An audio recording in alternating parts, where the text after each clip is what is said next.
I've been futzing around with this fucking thing. Hi, welcome. We are at the end, the climax, the high point, the finale, I should say more. We're at the end of the Silver Case. We only have 2 more chapters left, I believe. I know. Let me play different music for the time being.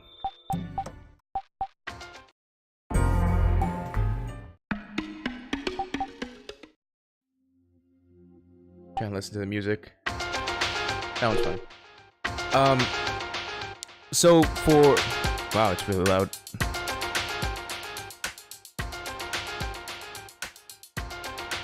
Okay, so I know Tokyo has one more thing that he has to take care of. And there is like a little finale thing at the end as well. So we're just gonna try to blast our way through that and see how this exactly turns out. It's been a weird journey. You know, I would imagine that this is like all Suda51 games where it's like it's a really, really weird story, but so far it's like everything has been so weird up to this point. But we are going to do Tokyo's story. We are going to check out what exactly everything led up to, essentially.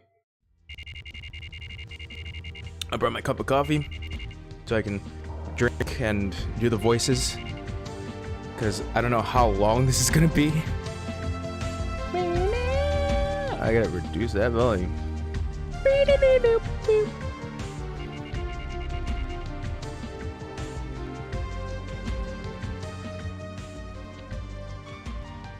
Yeah, it's pretty loud.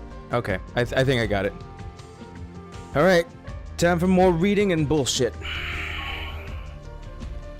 That's not what I wanted. That's what I wanted. Alright, time to do the voice. In my inbox. Actually, we're gonna check the inbox. Okay, let's read these off. Erica to Tokyo, I got your turtle. Went to your place today and got your turtle. He was freaking out. Oh, I tried giving him some food, but he wouldn't eat. I hate reptiles and amphibians, so I couldn't touch him. So I stared at him for a while. When I finally stuck my hand in the water, he put his head in it. It's weird. I don't know if you read this, so I'm writing it like a diary. I cleaned the turtle tank and fed the turtle again, and this time he ate it all. He looks like he's hungry. I feel like I know why you like him so much now. I've decided to take him back home with me. Bad news though, I forgot to ask you what his name.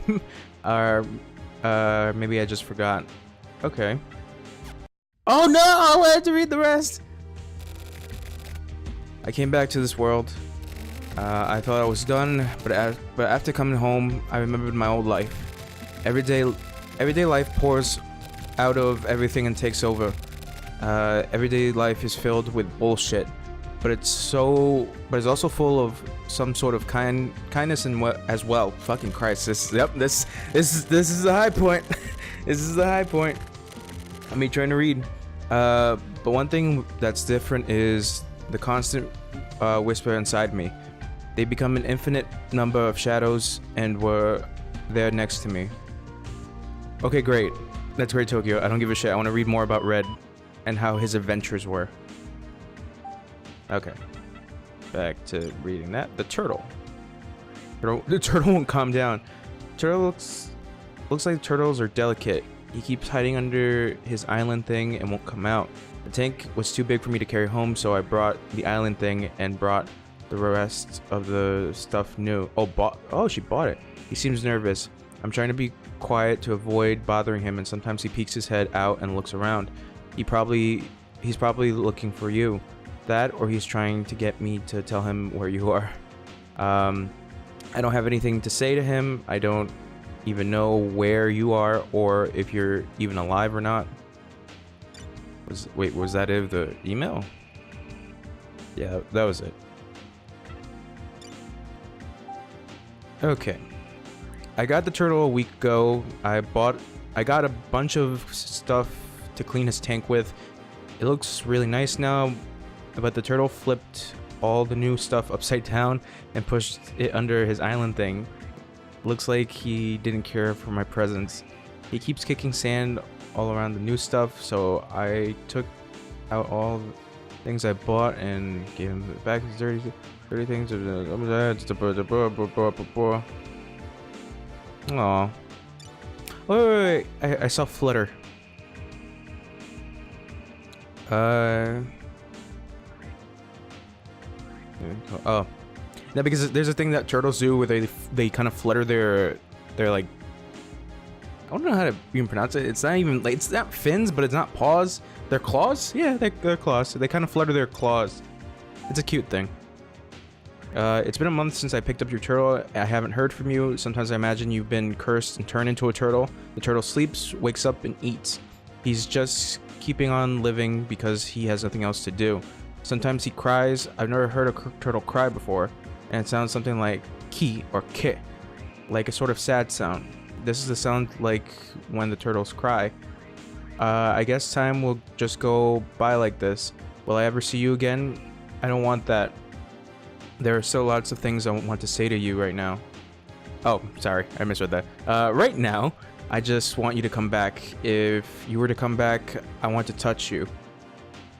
To be sure that you are really right there in front of me. I want to feel your face with these hands. Then I can finally feel at least a bit more at ease and maybe even able to sleep again. Damn. Dear Tokyo, I've decided to go after Kamui. He came back to this world and he's finally shown his true colors and has been committing all sorts of crimes. When was this? Okay, my nerves have been a total mess recently. I've been taking it out on the turtle. I need to start rethinking things. You told me to back up Kamui because he was dangerous. Is it because I'm a woman?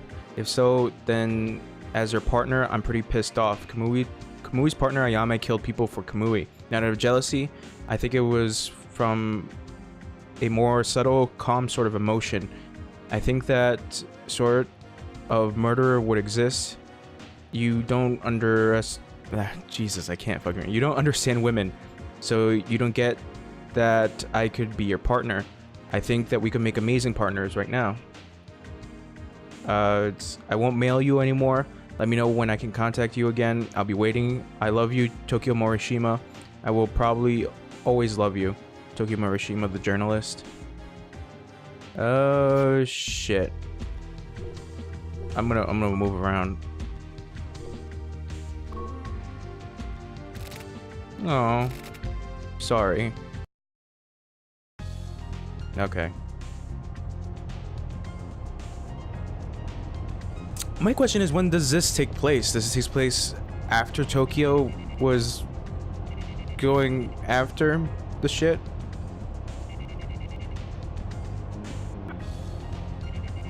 Yeah, this is probably, yeah, this is during. This is not afterwards. This is during. I forgot, some of Tokyo's stuff is mostly during. Will the Guardian Marduk wait? Are you calling me? It's that woman. Marduk? I don't remember. I don't remember what happened. Where are we going? Babylon SC. Babylon. I have to keep doing that. Oh yeah, it's right. When my nameless pro tag found Tokyo in here, and he started having those visions and flashes and shit. The dead. Are they still here? Leave me alone. Stop. Feel. Me. Yeah, that was never explained. Why that happens. He just ends up kind of like, I don't know, dealing with this shit at some point, I guess. Oh, we're at the bar. Jackhammer. Ugh.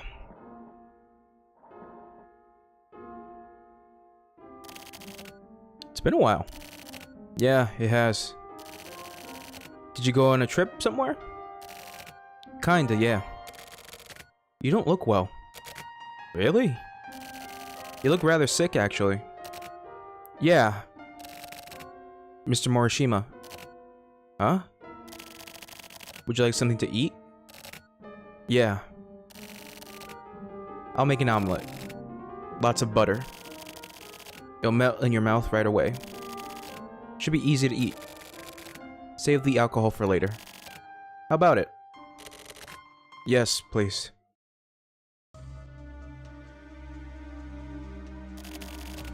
You have no choice. Listen, just as the river eventually flows into the sea, it's perfectly clear that there's no changing course now. Fuck this. You're going to kill Chris. The fuck I am. I'm just a writer. I'm no fucking hitman. Use one of the ones you already employ. Like when you killed the bat. That won't work. You have to kill Chris. You having to kill Chris is just you reaping what you've sown. Hey now. Why the fuck? You made contact with Kamui and survived. That means that the die has already been cast. The fuck are you talking about? Why don't you understand? Why don't you even try to understand? Ellipses. When the bat was killed, some weird shit happened. He spoke to me. After dying. Actually, even now he keeps talking. The whole time, it's driving me fucking nuts. What the fuck is this? These motherfuckers. They're like ghosts or something, right? Do something about them. Just like at Babylon. At the same time. The memory sealed up inside me came back. Chris and I were both made from the same material. Right? Yes. Then, when Kamui came back, something came alive inside of me. Is that what you're talking about? Yes. Who am I? You're going to kill Chris. I can't. Okay. Weird. Really, really weird. So is that why Tokyo kept popping up throughout the course of the story?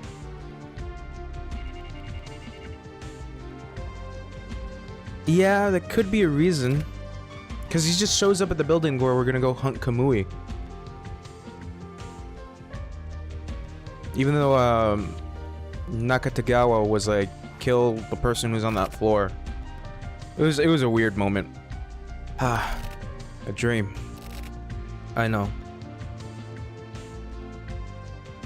All right, let's go look at. Oh no, that way. What's on my computer? Inbox. Tokyo Morishima, the woman at Babylon. Help me, help me. I was killed by that woman, Ayame. She shot me with a harpoon gun, Jesus. Came up to me and cut across into my stomach to kill my baby too. She had a look of pompous victory in her eyes as she cut me. That crazy cunt. Just thinking of Ayame makes my blood boil. I died almost instantly. I couldn't do anything. Fuck. I called for help to Kamui. Kamui. He was here. It was like all the nerves in my body became really sensitive. Like I was being burned by something. And I became hot inside. I could hear my pulse and suddenly like a scream, something poured out from inside me. I felt like I was going insane, and then suddenly it felt like someone had poured cold water on me. I felt it in oh Jesus, it's fighting me. I felt it in every pore. It went right through me. That's how I met Kamui. Apart from him, I don't need anything else, really. But my life was taken from me by Ayame. I can't fully die, and I just feel so pathetic and fucked up. I tried walking away, dragging my perforated body. That's when it happened. Kamui appeared inside me. Really. He came down from above inside of me. I had just been broken into pieces and everything was confusing. I'm fucking confused with this whole story. I already got to the end of this. Hey, Haller. This is the Silver Case. This is a visual novel game by the guy who makes or made. Yeah, let's just say made. Do you know the game? Okay, I can probably like list off the games. Killer 7, Killer is Dead, No More Heroes, No More Heroes 2, and Shadows of the Damned. Suda51. I don't know if you really know Suda51, but this is his visual novel game that was like. Oh, okay, so there you go. You know Suda51. So this was his visual novel game that he made for the PlayStation 1, like back in like the 90s. But it was only in Japan for like the longest period of time until like recently. I think like 2016 is when they finally did a translation of this whole thing and they released it for everything. So like for PlayStation 4, for PC, and pretty much everything else. It's a really weird and niche visual novel game. At the fact that like shit is really confusing. I'm like right now I'm at the end of the game. Like I'm trying to take up everything. Right now we're with a character by the name of Tokyo Morishima, who is this journalist who is trying to solve this this case of this serial killer and what his connections have to do with like politics and stuff like that. Like it's really fucking bonkers. So we switch back and forth to Tokyo, the reporter, to the, well, I would say like side story A, which is like my character, a nameless character that I just named myself essentially, and it just goes back and forth. It's really weird. That's all I have to say. So I'm gonna keep reading, and it's gonna be really fucking weird. You're not gonna understand any of it. I played this thing like for a while. I forgot when I started playing this, but like it's so fucking weird, and that's like every Suda51 game. It's just so fucking weird. I'm down. Okay, good to know that you're with me on this. His voice resonated. It was deep and calm, a magical voice. I was no longer afraid. It wasn't fear at all. I was happy. Oh, just like a heads up, I'm gonna make a lot of reading mistakes, even though I'm a fully grown person. I was gonna say fully grown boy, but yeah, that doesn't help my case either. There's gonna be a lot of reading mistakes because I don't know why I have the tendency just to like, it happens. Even though I read perfectly well, it's sometimes I just flub my words. And then also what I like to do is that I like to do voices. So like for Tokyo, I kind of gave him an accent. It's like a weird hybrid mix of like New York and Boston for some reason, but I just gave him that. So I said fuck it. So yeah, you'll see Tokyo in a little bit. Death had turned into ecstasy in an instant, and then Tobacco Man came into the picture. Kamui was the transmitter and I was the medium, and that man was the receiver. Basically, it was like mail. Ha ha ha ha ha. How funny. I can't stop laughing. But I still can't forgive Ayame, no matter how badly she may slice me up. Even if Kamui smiles upon me, even if my body were to turn into dust and be blown away in the wind, even in death, Ayame cannot be forgiven either. Or ever. See? Happened. It happened.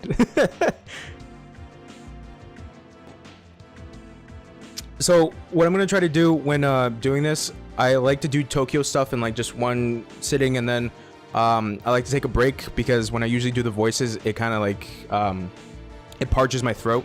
So I tried to, take a break in between and get to like the other side story or the actual main story. Ellipses.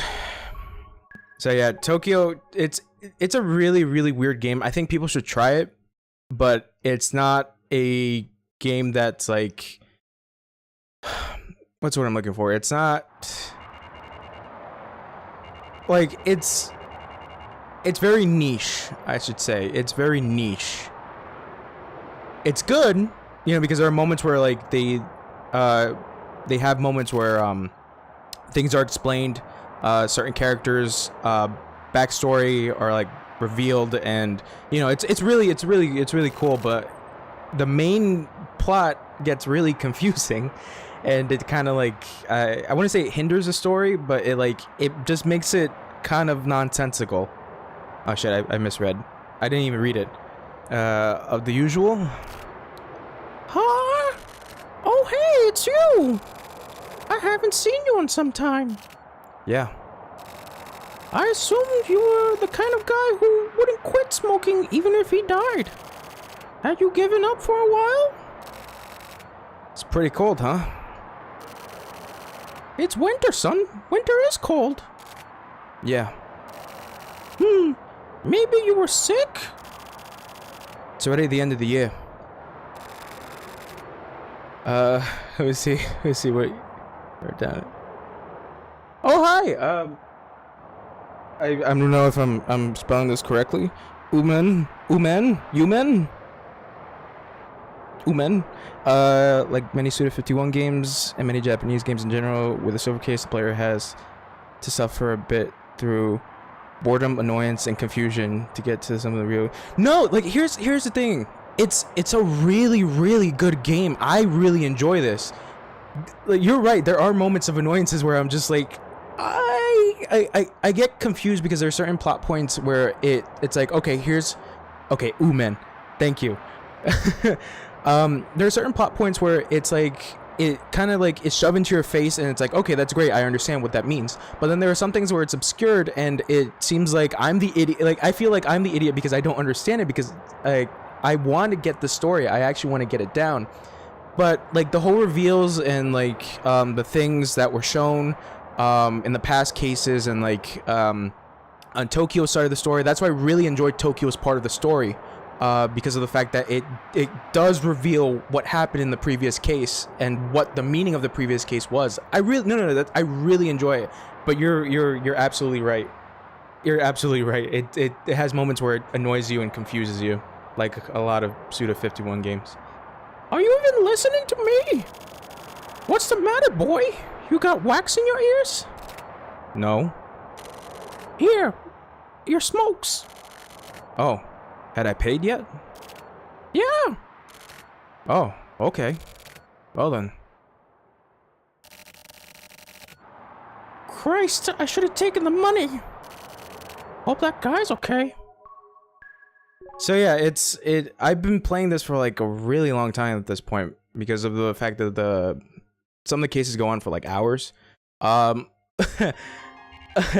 When I did, I think case 5, I think, I accidentally closed out, and I was like 2 hours into that case, and it was not fun, because you can't auto-skip through that shit.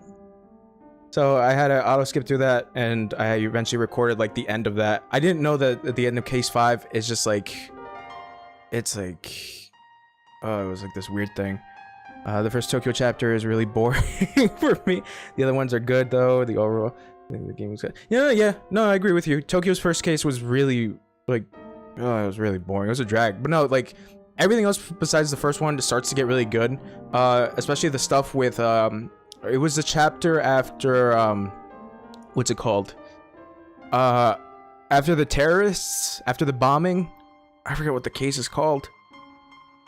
With the businessmen, that chapter. When you went off to Tokyo's part and he explains like the whole backstory and the reveal about Sumio, I thought that shit was great. Mr. Morishima, yeah? Do you know what's in that cocktail? Jesus. You're always drinking. Oh, this? No idea. Parade. Yeah, Parade. Yeah, that creepy old man. Yeah, he's a little weird. I don't know if there's like a reveal about him, but you know, I think I'm at the last part with Tokyo, so I'm not. I could be wrong, but I've tried looking it up. I think I'm at the last chapter with Tokyo. I hope, because goddamn, it's been really confusing. Life Cut was really fucking confusing. Life Cut was the most confusing shit ever. Miss Erica came in a while ago. She was drinking the same thing. Oh, really? Dry gin, dry vermouth, and sweet vermouth.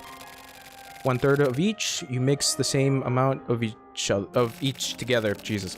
Oh, Umen, just a little heads up. I kind of told another another person here by the name of Haller. I told him that I read, but I have a tendency of flubbing my words, so there are going to be moments where I kind of fuck up. I'm sorry if that happens and you get annoyed by it, but it, you know, mistakes. Even though I'm actually really good at reading, it just happens. So I hope you enjoy me making my mistakes if it happens. From this combination, that flavor is born. It's not too sweet, not too dry. Yeah, you're right. The name Trinity comes from the Christian idea of the Holy Trinity. The Father, the Son, and the Holy Ghost, you know?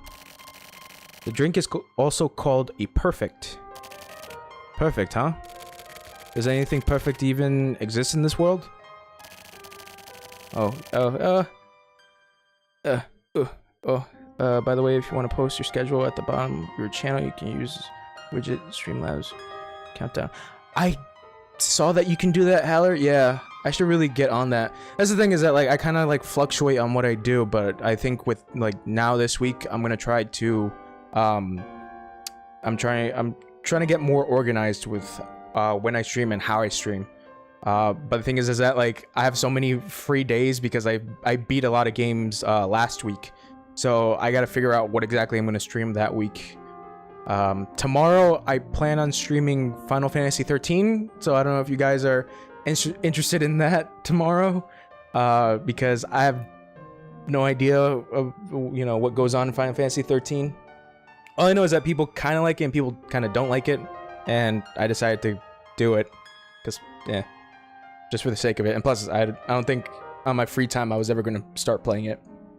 But yeah, Haller, I'll try to do a schedule and a countdown. I gotta play around with that shit. It does not. That is why everyone seeks out perfection. But the opposite is also true. The opposite? The opposite. What the hell do you mean? The imperfect can be considered perfect by virtue of its imperfection. That's... what kind of rhetoric is that? Oh no. Actually, it's more like life wisdom. As humans, we live a worthless, filthy existence, okay. Right? But because of the fact that we're worthless and filthy, we can also be insanely pure. I don't think so. Sorry, but... Mr. Morishima, people are all perverts. Huh? Who is a pervert? For example, me. Oh god. I can only love those of the same sex as myself, but I also like to be blindfolded and have my hands tied behind my back. Wow, that's details I don't need. I also like having even worse things done to me.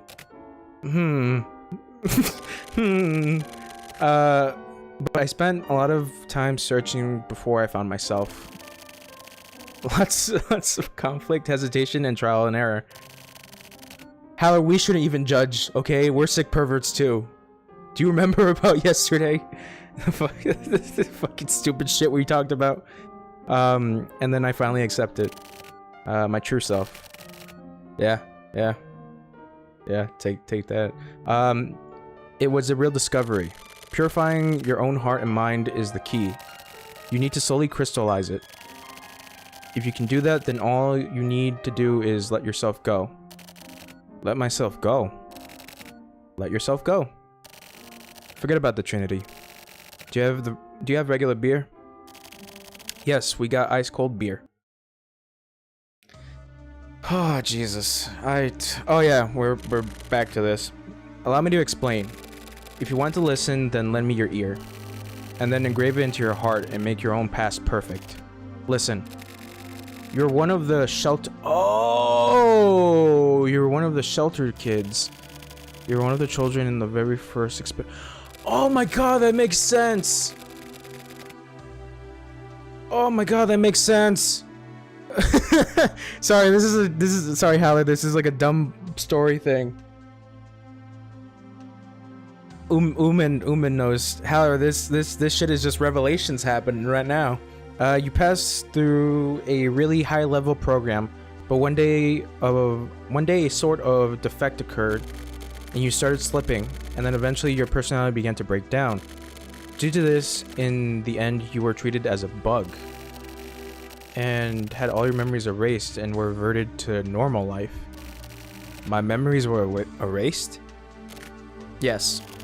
The Shelter Kids' purpose was to help the planned perfect metropolis become even more perfect city. You mean those dark, dank shelters? Those shelters with their faint light. That's where the plan started. The curriculum itself was created from relatively simple ideas. 4-year-old children would first receive education by continuously receiving only simple stimulation. They were shown the same things every day, continuously did the same work, and they all did everything in the same way at the same time. Me too? You went off the rails close to the final stage. One day your emotions seemed to explode, causing a meltdown. That was your tragedy. Tragedy? Get the fuck out of here. You're a failure. A defective product. An imitation. Damaged goods. What a shame. You didn't turn out like Kamui and Ayame. Your fate had been decided and doomed by the time you were a toddler. Wow, okay. That's some revelation shit happening.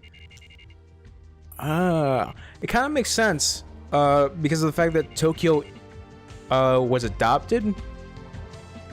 Like, that was a little small thing that they mentioned in, I think, the previous chapter. So I think it's pretty interesting that it's actually like, your damaged goods kids. Yeah. Yeah, he gave it to me straight. Your damaged goods. Your stinky butter. Your dirty laundry. I don't know of any other names that can work almost as good as damaged goods. Huh? Ellipses. Alright, so we're gonna go check out that computer. What you got for me? What's in my inbox? Erica, okay. So you were alive. I was surprised. The bartender told me you went by his place. I want to talk to you if possible. If you have the time tomorrow night, can you come to the Skullbook chat room? I'll be there from 11 p.m. I'll be waiting for you. Alright, Erica. You got it, Erica. Damn. Fucking Christ, man. I like visual novel games. I haven't played that many, but I like them. I think the one I really got into was Danganronpa. I got really into that. Gladiolus. Wait, why are we here at Gladiolus?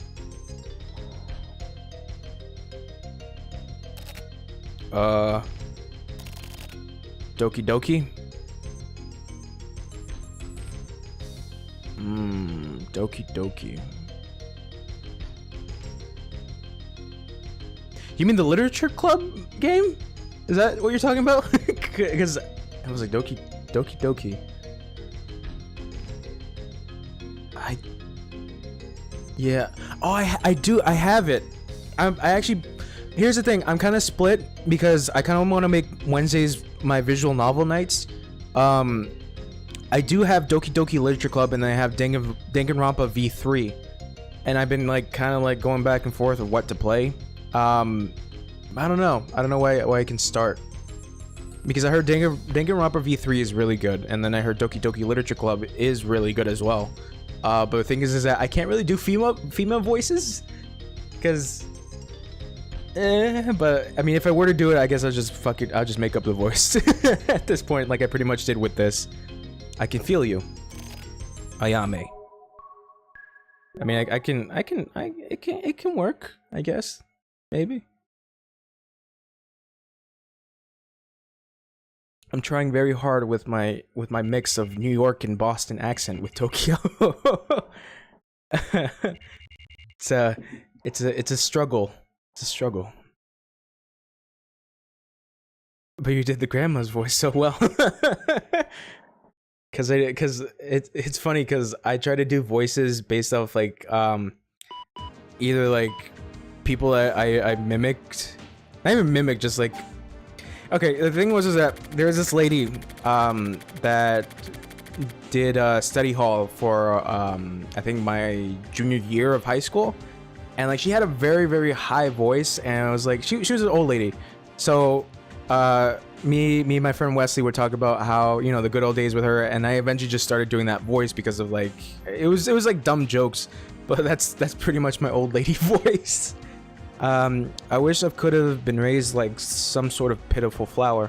Not a day goes by that I don't think of that. Even now, always. My name, Ayame, comes from the word Ayamuru, which means to kill. How terrible is that? You, Kamui, and I are all pawns in a game. We have fabricated existence. People are stupid. Ayame was created to be even more mechanical being than Kamui, created to face off against the powers that created Kamui. Easier to control than Kamui, a killing machine with even higher killing capabilities than Kamui. That's me, Ayame. Take the time to comprehend everything, you, me, and Kamui, considering what happened after being thrown back into everyday life. A girl was used for Ayame in order to differentiate her from Kamui. They simply switched genders, but since the grown-up Kamui and Ayame were brought up in the same environment, they were drawn in one another. There was a miscalculation in the man-made mass production of Ayame. By becoming pregnant with Kamui's child, something inside me snapped. I was like, I kind of dimmed down from my Tokyo voice because I didn't know whether or not this was Tokyo talking or like doing a memo, or I think it is actually. By becoming pregnant with Kamui's child, something inside me snapped. All of the emotions had been pushed back and bottled up, exploded. There was nothing I can do. Is there a reason why a female praying mantis eats her mate once she becomes pregnant? To her, at least, there is no reason. I wish I could have been raised like some sort of pitiful flower. Not a day goes by that I don't think that, but simply saying it out loud won't change a thing. Also, I have this child. If nothing else, at least I won this child. I won't kill Kamui, nor will I kill Chris. I can't kill him. They're wanted that though. Do you understand? Can you hear it? Listen to me. Oh, okay. I know what's going on. Okay, this is the voice in Tokyo's head, the spirit that haunts him. Find something for yourself. Okay. Okay. It's starting to make sense. Well, for me. I don't know about you, Haller. Welcome to this fucking wacky ass ride we're on. Oh, we're on the switchyard. Okay.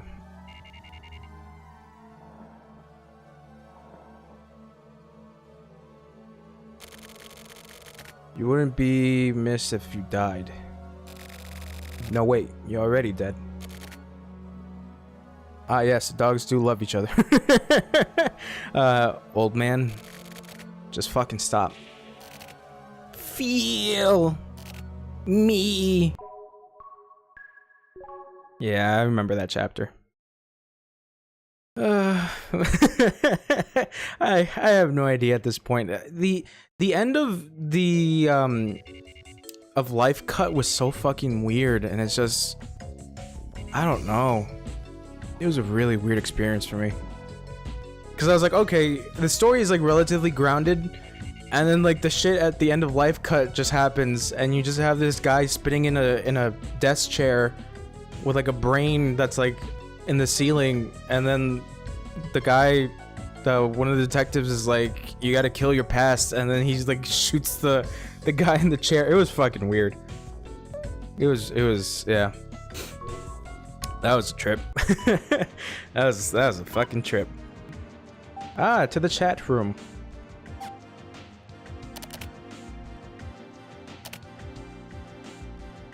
What's missing? Socks. Nope. The answer was toothbrush. So what you lack is delicacy. Delicacy, I don't need that. This is a personality analysis game. You're to the chat room. Hey there. Welcome, McTurtle. Hi. We're just playing a game. A game, huh?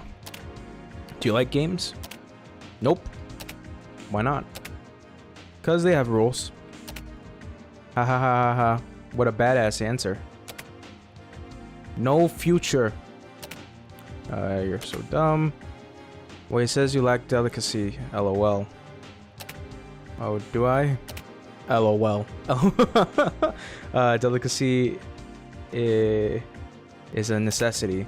For what? To live. Why? Because life and delicate problems go hand in hand. So what's a delicate problem? Like, to put it simply, how to find someone to fuck, etc. Filthy. That's filthy. McTurtle. How interesting. Want to hear more? Yeah, let's talk privately. Guess it was worth trying after all. Let's go to a locked room. Hey, what the fuck? Would you like to switch rooms? Yes. Okay. LOL. Filthy. A filthy LOL.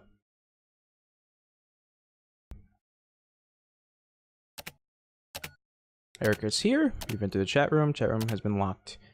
It's mysterious. What is? The turtle is tweaking. Maybe he knows you've appeared? I doubt it. What's his name?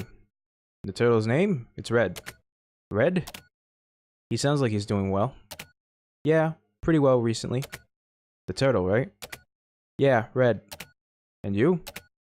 Same as always. You sound well. I guess. How's the investigation? It's coming along. You aren't gonna ask me... You aren't gonna ask about me? No. Why not? I decided to trust my partner. Oh, really? Yeah. Once I'm ready, I'll send everything by mail. Okay.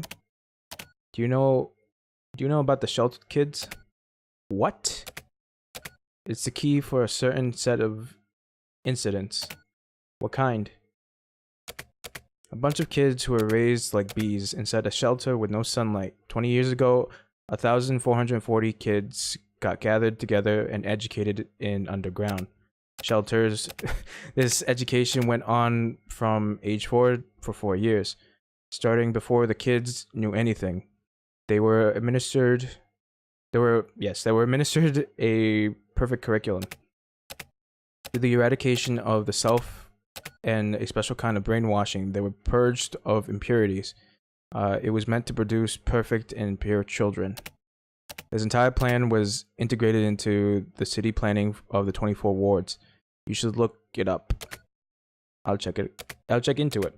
I'm gonna disappear again. I'm gonna get away from the 24 wards for a while. So you aren't just going to up and disappear permanently this time, huh? I'm just getting some distance from here for a while. Then don't worry. Then I won't worry. Jesus, it happened. It happened again. I misread. Okay. How many years will Red live? Around 30. It's true. Turtles live that long if you treat them well. I have turtles. I have turtles. Come get him sometime in the next 30 years then. I will. Really? I promise. No horse shit? Yeah. No horse shit. Good. I feel better. Yeah. That's what I wanted. Okay, that's what I wanted. Yeah. I wanted a promise. I just realized that. Okay. Tokyo. Yeah. See you later. See you later. Good night. Erica has left the chat room. Before dawn, the white moon is peeking out, and the sun isn't yet visible. But the sky is already starting to get faintly bright. I always liked that time of day. I never got tired of staring up at the sky like an idiot. It's the moment that the darkness of the soul tries to lighten up. But that's simply a memory of the past. Isn't that sad? I thought so. That's a pretty sad thing. That's why I decided to sort things out in my own way. I have left the chat room. Okay.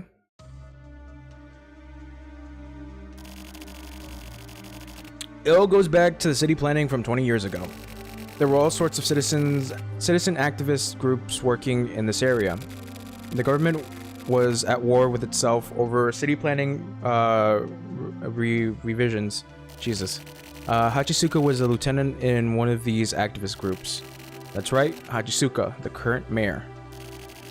Mayor Hachisuka? How is he related to all this? Just listen. At the time, Hachisuka's election as mayor with no backing from any government party was greatly affected by the Mikumo incident. Okay, pollution, grassroots activism, pressure from the upper class and the city itself all came into question. That's where Hachisuka proposed a certain idea. Revolutionize the 24 wards from the ground up. He had an amazing plan. His plan for the city were absolutely perfect. Oh god, I just burped a bit. Excuse me, I'm sorry. How was it perfect? Perfect. The brains behind Hachisuka plans was a man named Nezu. Nezu himself was a worthless man with no ambition to speak of. But he was a real genius. There wasn't a programmer in the world who could hold a candle to... Oh! Wait, what? It was a guy in the chair? There wasn't a programmer in the entire world who can hold a candle to him. Programmer? He wasn't a politician? Or a scholar or something? He was a programmer. It was Nezu who put together the plan to rebuild the 24 wards. That's not all. Nezu is the weirdest and potentially the most powerful character. That was the guy in the chair, wasn't it? From Life Cut? The guy spinning around the chair with the brain up top. That part really confused me. This is why Tokyo's part of the story really helps with like this whole thing. It's oh my god. So Umen, you mean to tell me that Nezu was God himself essentially in this game? Even now everything in the 24 wards is controlled by him. When Nezu hits the keyboard, the world literally changes. Yep, he's fucking God. He's fucking God. This has been continuing for the past 20 years. No way. He changed the entire infrastructure to make it possible. To Nezu, running a city is probably like playing a game. Like he's continuing to play in an imaginary world. But that affects the real world in the 24 wards. The optimization of the perfect city continues by Nezu's hand. So he's just one guy? That's called a fucking dictator. No. It's not a dictatorship. It's a system of control and maintenance. If this supercomputer level genius keeps control of this city, it's possible to maintain metropolitan perfection. That is the origin of the very world in which you live in right now. In which you're living right now. Oh. Oh. So are we in the Matrix? Are we in Black Mirror? Does my mom run on batteries?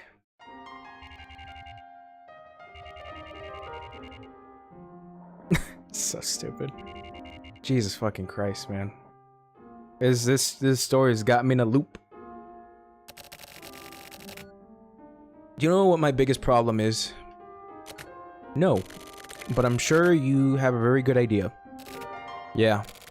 I tried purifying my heart and crystallizing it, and then I thought about it. In that case, your answer must be correct. Hey, Black Mirror. Yeah, Black Mirror is the shit. It's a really good show. Cause your mom runs up batteries. You think so? Of course. What would you do? In what sort of situation? Do it. Or run away. And? Do it and you'll be more comfortable. But it won't feel conjugal. Congenial. Sorry. I said conjugal. Run away and you're in hell. But when you think about it, that's exactly how you lived your life up till now. I'd bet on whatever you decided. I'd bet all the money I have on it. This isn't a fucking horse race.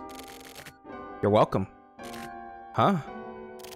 Oh, I thought I heard you say thank you just now. Anyway.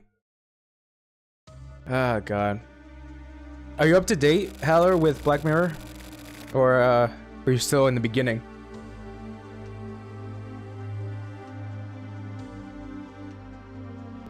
So you're saying that this city's underground system, huh? Nope. That's it? Just nope. Need to watch the new season. Okay, yeah, the new season's pretty good. Last episode's a little... It's alright. It's alright. But the fourth season's actually pretty good. I'm excited for the next season afterwards. Because, like, it's interesting that the show, even though it's an anthology series, it's really good. It's one line. So you're saying that this city's underground system, huh? Yes, and that includes the Shelter Kids policy as well.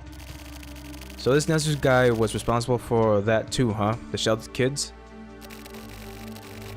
It was implemented by the Tech faction. Oh! The 24 wards were roughly broken up and the TRO, CCO, and FSO were fighting for power. Oh, the politics shit just like... the Shelter Kids policy was backed by the TRO. Or TRO. But that doesn't really mean much. Because Hachisuka was bigger than those politician factions and Nezu had been controlling the balance between all of the factions, the Shelter Kids were small fish. They were like fish released into a pond to breed. They were easy to control and they moved like pawns in Nezu's game. And after the original plan ended in failure, or rather after prototype experiments had finished, exactly 20 years ago, Kamui Uhura was selected to be the template personality that was to replace all of the old Shelter Kids with the new. So the big bad Kamui finally fits into this. This original Kamui Uhura is known as the Format Kamui. He was a hitman who lived 20 years ago and was an expert criminal. He was a bloody man, or maybe a man who craved blood. The original Kamui. Hold on. Wasn't the Shelter Kids policy supposed to create obedient citizens? Why use someone like Kamui? Because Kamui Uhura was a soldier who followed orders. Listen, he doesn't kill on his own volition. He simply receives his orders and executes them without question. He's easy to control. You could say that in a way, he's an extremely pure character. Take the criminality away from Kamui Uhura and you have a perfect human. This is why he was chosen. But that didn't happen. No, it didn't. Kamui went out of control. He's an uncontrollable criminal. Kamui's ferality grew fangs. That or maybe a program surpassing anything man-made took over. Kamui is too dangerous. Kamui shouldn't be transferring to Chris anytime now. That's my name. When I first started playing this, I completely forgot that I named the nameless character me. So like I can't like there's that moment of dissonance where I just like, oh yeah, that's right. Oh wait, that's my name. Transferring. Motherfucker. All this shit is fucking bananas. There are no words to probably describe what is occurring right now. But it is known that Chris is going to become the next Kamui. Kill him. Who? Why do I... Right now, you're the only one who can do it. What have you seen of Kamui? What do you think Kamui's true nature is? He is a calamity. A god of destruction sent to destroy everything. I will once again return to you... I will once again return you to everyday life. Take back the past. And decide for yourself whether or not to kill Chris/Kamui. I'm entrusting this to you. This is your only chance to make something of your cursed life. And these foul lingering consciousness inside of you will fade away once you kill Chris. Wait. Wait. Who? Who's that? I want to know. Is it a character that I know? Is it Tetsu? I made a stupid voice for one of the characters and I love it. It's I love doing his voice. Even though it hurts my voice. I just love doing the voice.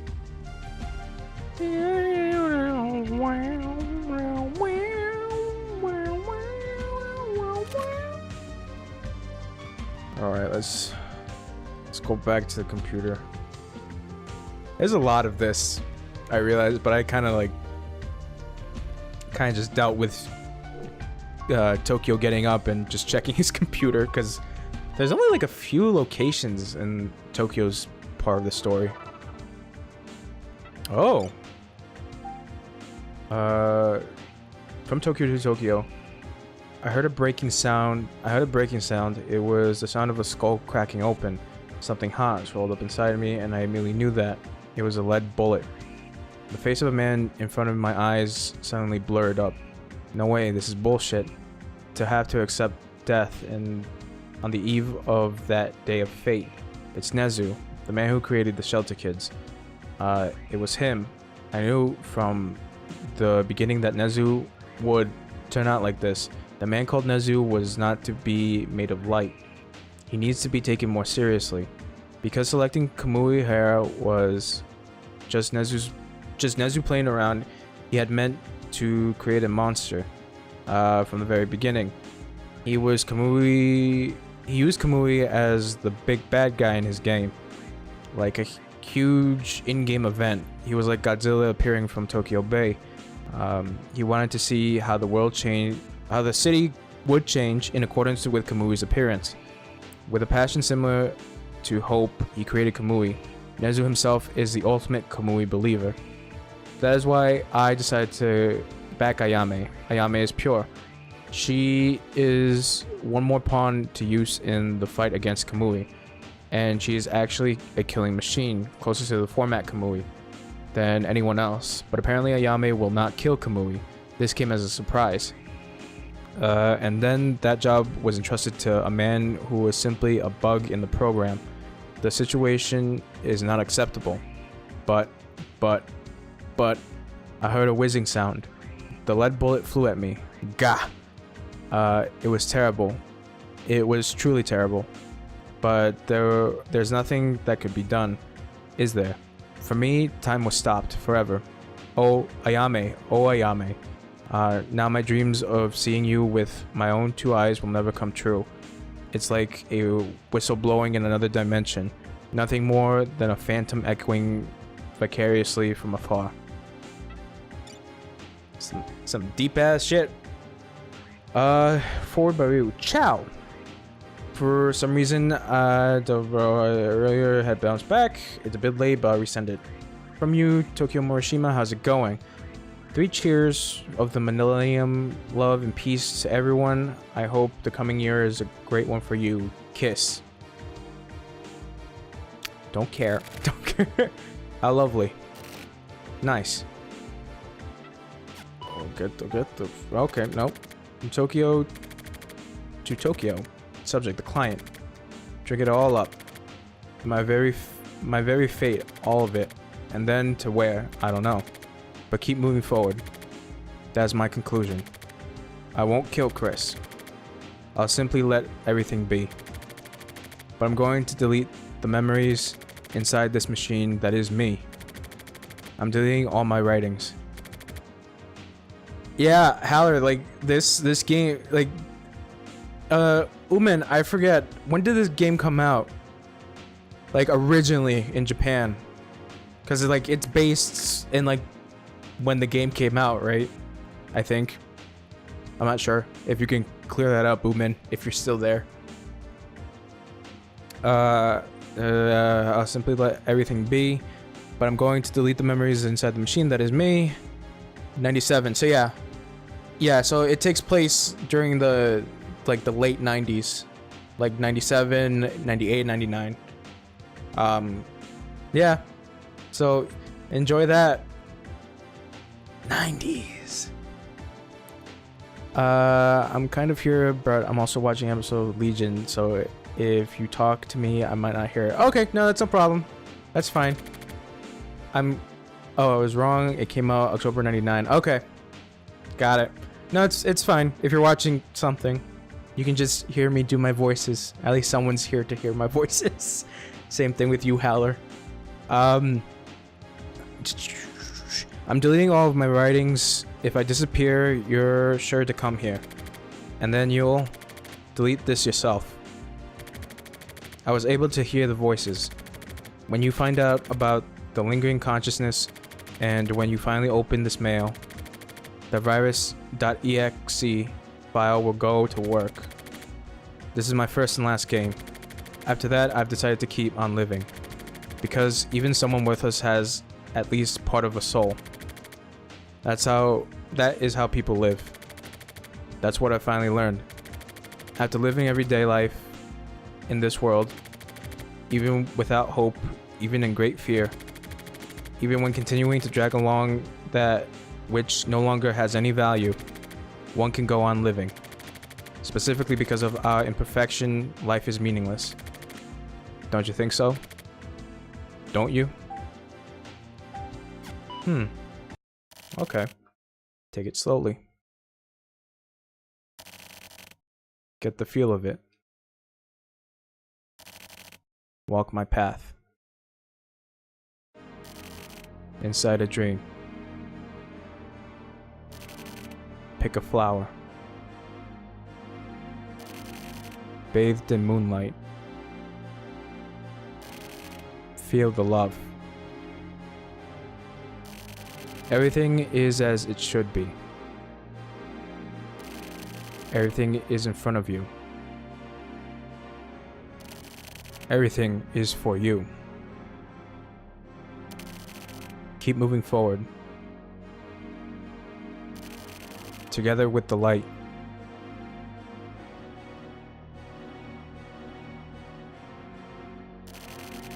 Through and through. What an unfortunate sun. December 31st, 1999, Friday. We're at the bar. Okay.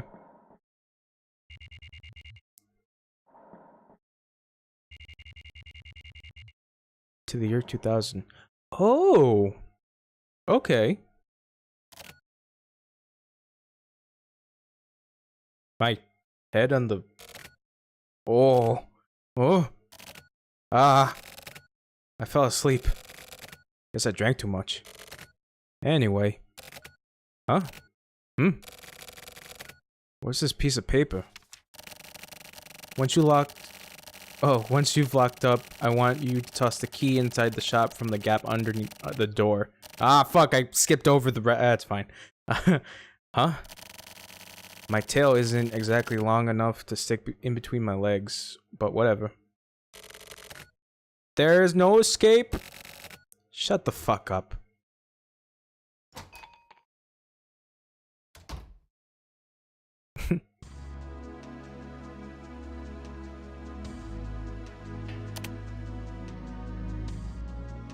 Kill.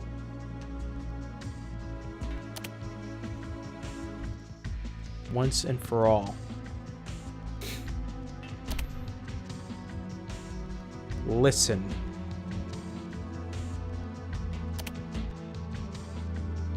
Over here.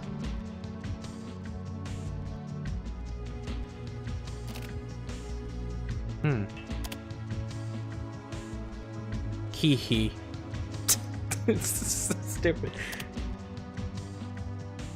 Don't you realize?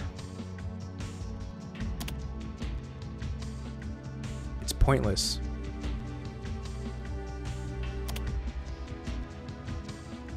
Shine.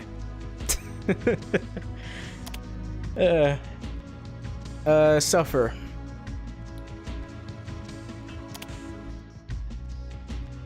Come here.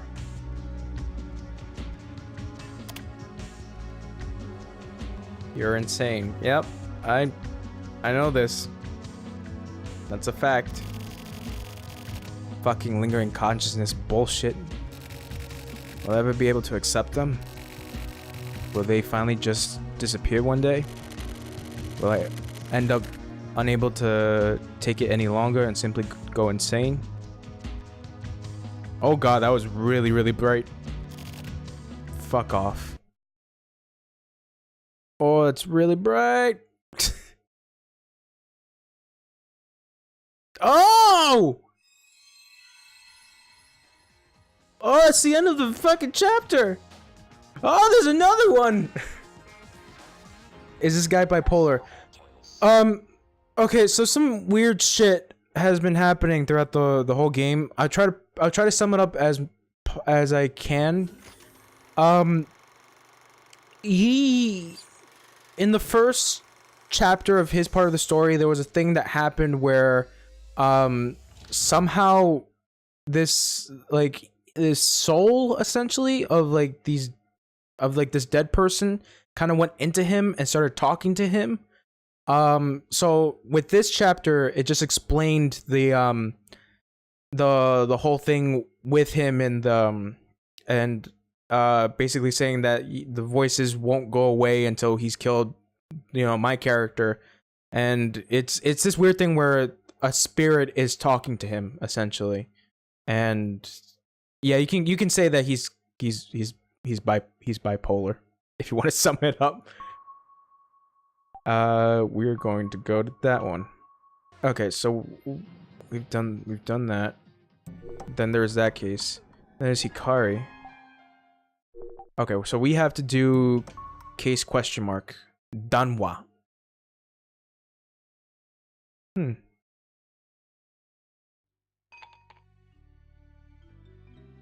Oh god, where are we? After the shit with fucking life cut, I was expecting really nothing. Oh, Tetsu! Hey, sorry about calling you out of nowhere. How you been doing? Things going okay? Huh? Sounds like I'm interrogating you. Sorry, some habits are hard to break. Well, nothing special. It's just, I want to see how you're doing. Don't worry about it. The cover here is really good. That's yeah. That's why I like doing Tetsu. That's why I like doing his character. I was like, all right, I'll just do a stupid voice, and ended up coming up with essentially Rocky Balboa or Sylvester Stallone. The cover here is really good. Hey, lady, bring over some more chocolate sausages. Oh, Japan. They serve chocolate.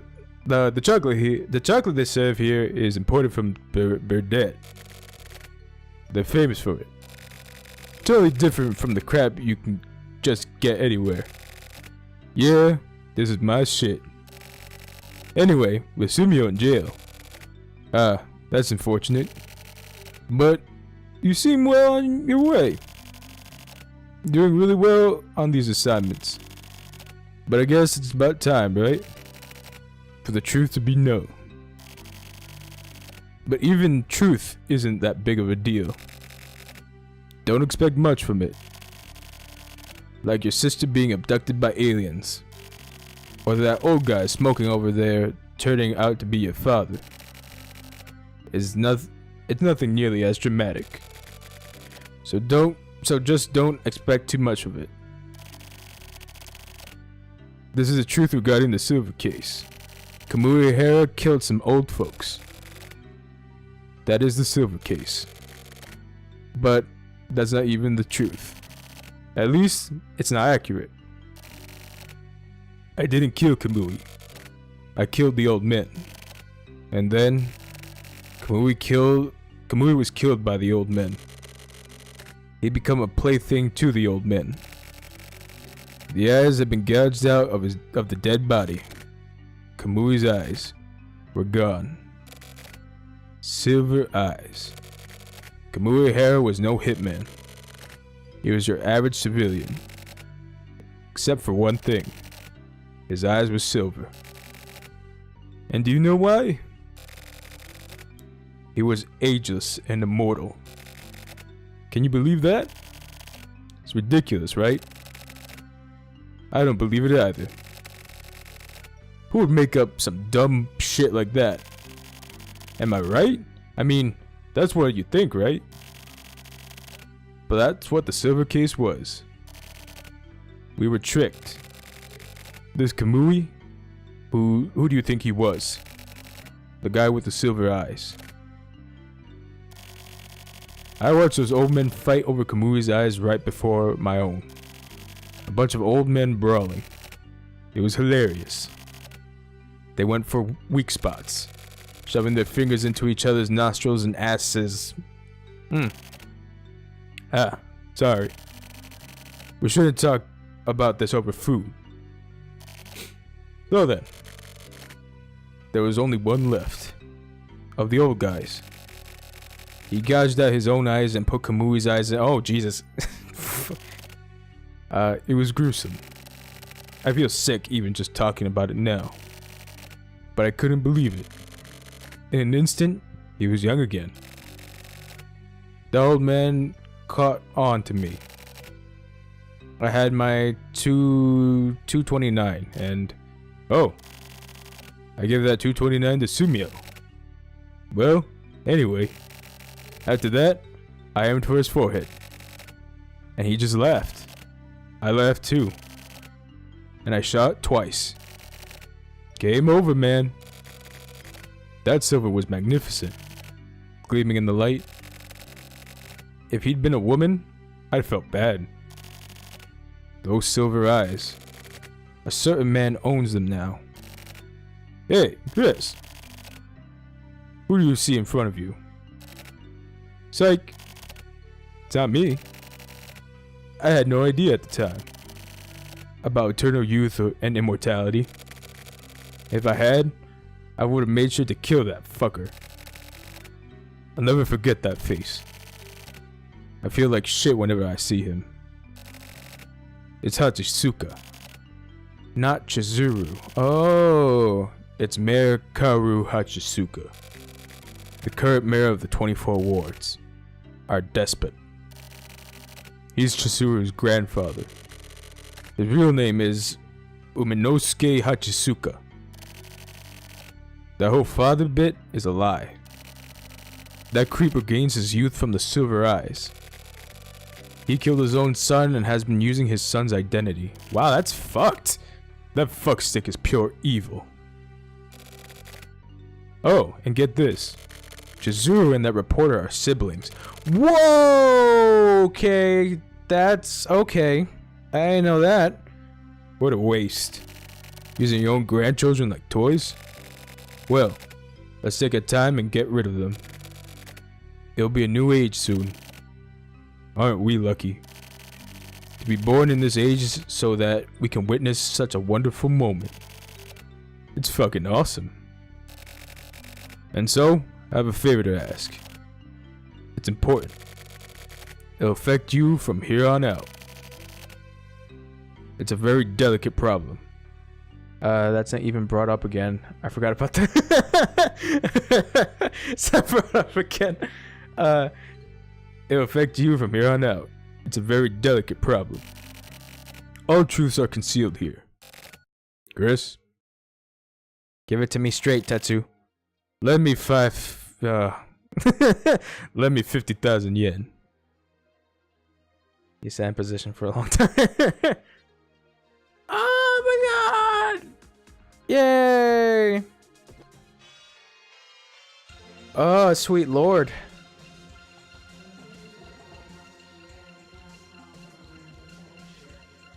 Wow, oh. Ooh. I'm sorry. I kind of like this music. Wait, is there one more thing for Tokyo, or is that it? I thought it was just 2 chapters.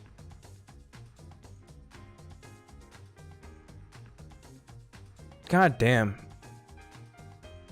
This whole fucking game has been a roller coaster of emotions. It's good. It's very good. It's very weird, but that's expected from Suda51. But Jesus Christ. Pretty sure the thing you just played unlocks when you beat everything else. I have to check. What? I'm just gonna let it think. But there should be 2 extra chapters that weren't in the original release. Yeah, there was this chapter that had the exclamation point on it, called Danwa, and then Tokyo's thing. The sequel, 25th Ward, is weird. Oh no! When is that coming out? I remember I saw it like that's supposed to come out relatively soon. Or is it out already? I don't know about this. That was the original game, I think. Okay. So, oh shit. Oh, it's been out. Okay. Oh no, we're just getting into weirder shit. I know that the sequel was a mobile game, wasn't it? Uman? I think I saw that. That's a mobile game. The thing is.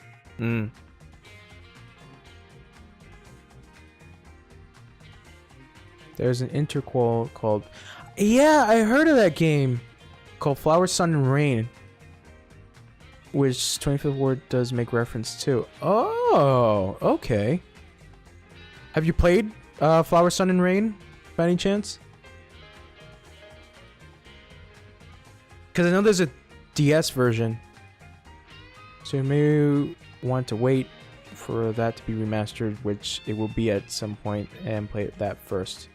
It's actually my favorite of the 3. I played the DS version. Okay. I have a guy that I live near. He owns like a retro store. I'll try to see if he has it there, because he has like some stuff that could be there. Which is released before this. It is pretty confusing since the references this a fair amount to 24 was an unfinished. Oh no, it was unfinished. Oh no.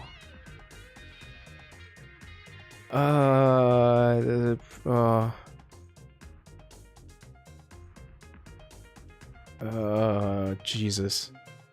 Why does Suda51 have to be fucking weird?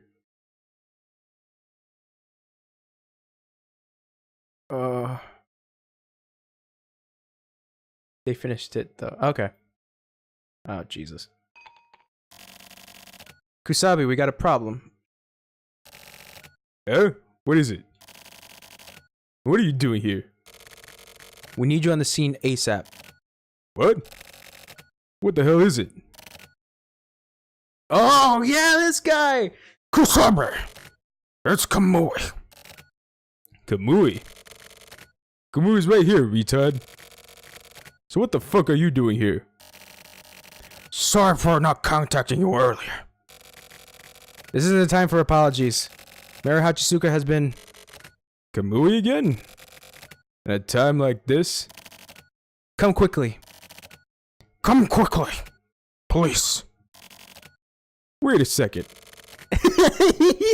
Yeah, I'm glad you got that, Haller. Yeah. Then who is Kamui? You'll understand once you get there. Thanks. What a long ass fucking journey. Hey Chris. I'm sure we'll meet again. But wait. If that's the case, who the fuck is Chris? That's a good question. To be continued? No! Yeah, I'm glad you got that, Haller. I just did a Nixon voice for that one character who showed up for like 1 chapter. I'm glad that he's back. Because I was like, oh man, it's gonna suck because like there's no other characters I can do the Nixon voice for. And then he came back. So yay. HD version stuff. Ooh. Interesting. I love doing the Nixon voice. Let me just readjust myself. I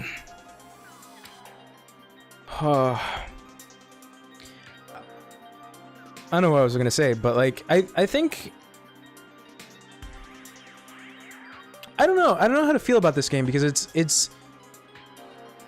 it's interesting. Like I stated before, it's weird. It does have very good moments. And I don't know how I'm gonna feel about the sequel, even though Uman just, you just told me about how, what is it, Flower, Sun, and Rain, was it?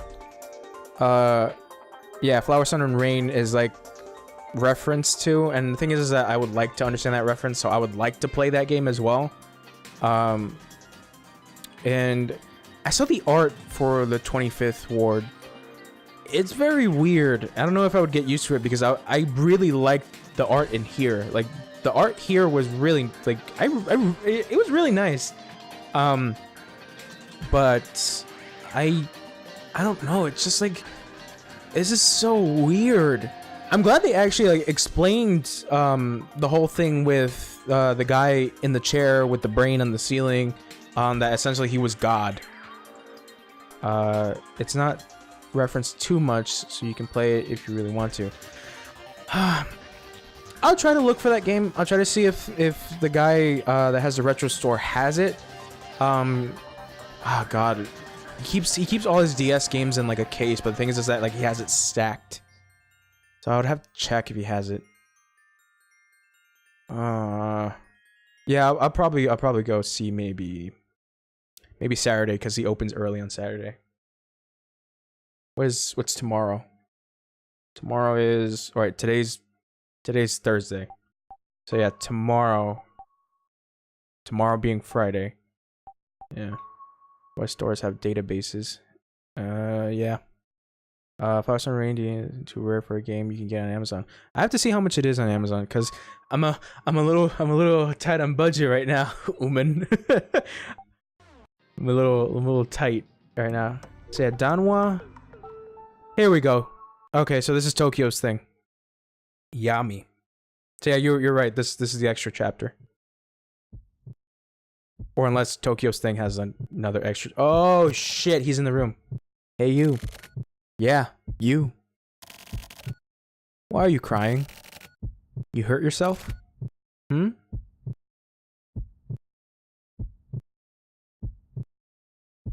Was on PS2. Was it on PS2 just in Japanese, or was it in English as well? Because I know that the DS version is translated. I know that. I have to check. Hey. Or was there a European release for it too? Because if there's a European release for it, I can probably get the emulation. The original release is in Japan. Okay. Yeah. I saw Tokyo's face. What you got for me, Tokes?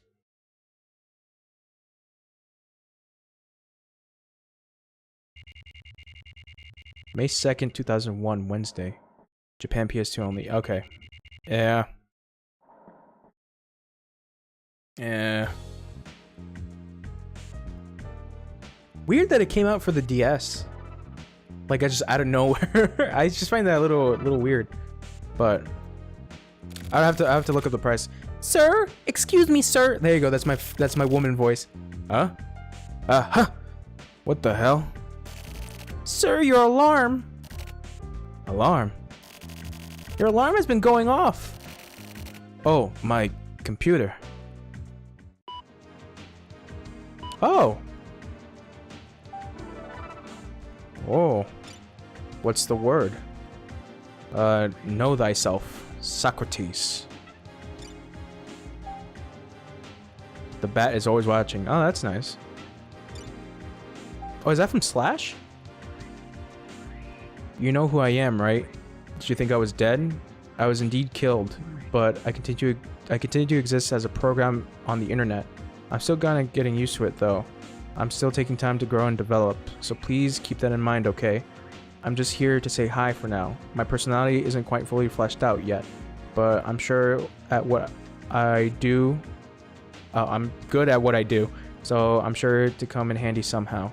See you, Slash. Poor Slash. Never had a chance. To Tokyo from unknown. Okay. If nobody on Earth would ever die again, wouldn't the world get pretty crazy?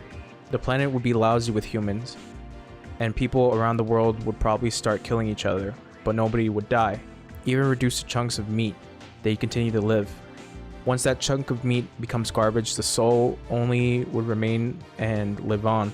What do you think? Can you picture it? It would be like a nightmare where the world is filled with zombies, but even worse. But I've realized that's pretty much how it is inside your head. Seriously, poor you. Oh my, holy shit. That's actually pretty cool. What the hell kind of curse is this supposed to be? That was actually kind of cool.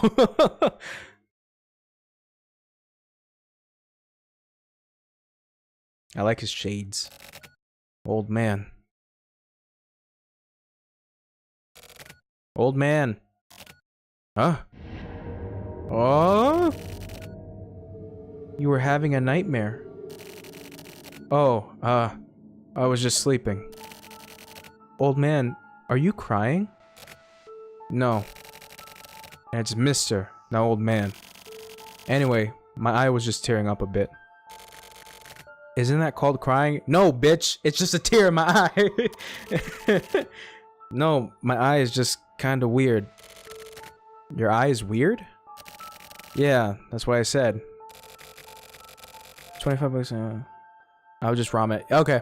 Yeah, I would have to find a way to do it for DS's. There's gotta be something for DS's, right? I'd have to check. I would have to check that.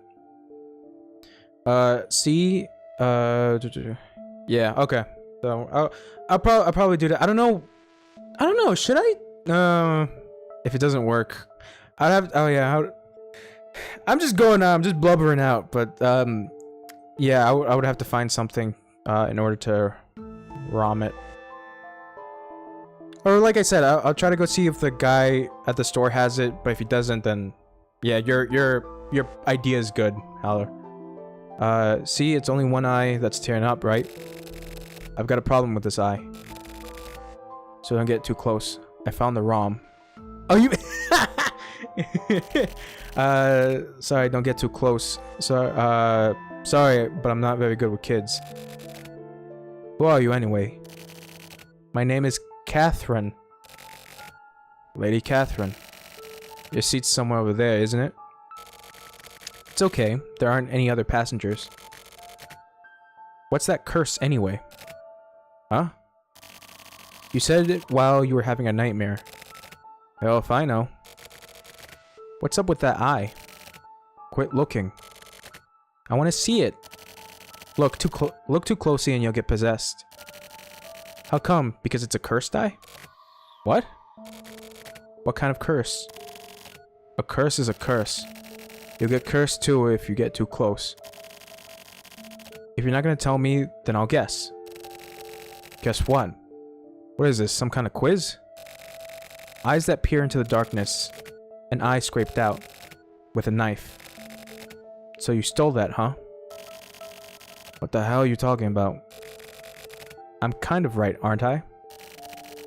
What? Was I saying that while I was asleep too? No, I read your mind. Are you even real? Or are you some sort of residual amalgamation of something inside my head? Possibly. Maybe I had just kinda materialized. It wasn't a knife. What? I used a spoon. Yeah, that's how you do it. You just bloop, just with the eye. With a spoon. I don't know. I don't know. I see. Eyes that peer into the darkness. Immortal eyes. But then, why a cursed eye? It's the curse of immortality. Really? And? People die.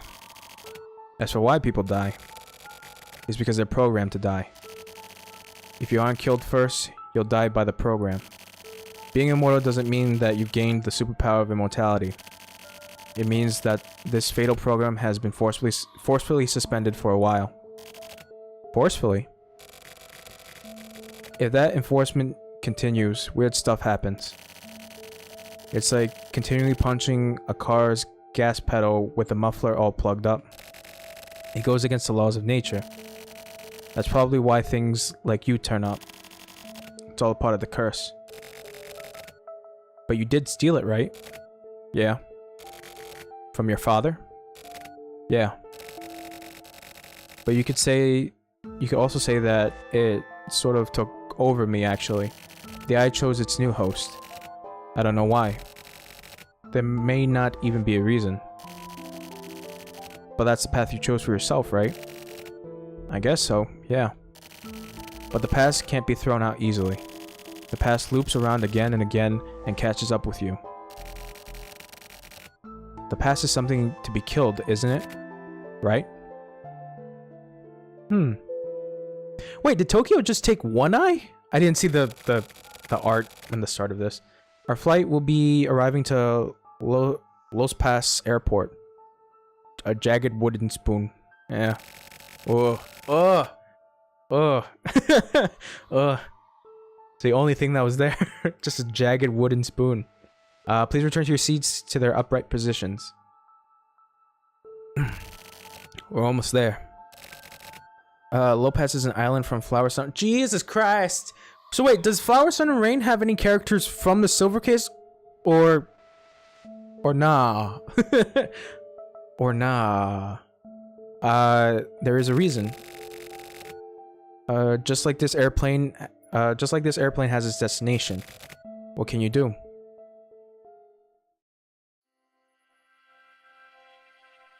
Wow. This art doesn't look the same as the other art. A little bit. Tokyo's going to the island right now, so okay. Alright. Tokyo, to replace this curse of yours, a blessing. Go back to sleep just a little longer. This is just my glasses.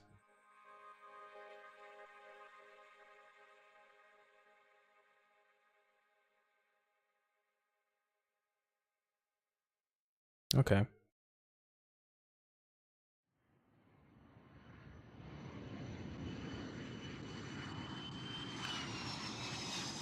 Los Pas. Oh, Suda 51. You crazy, crazy man. Yeah. Adjust my microphone a little bit.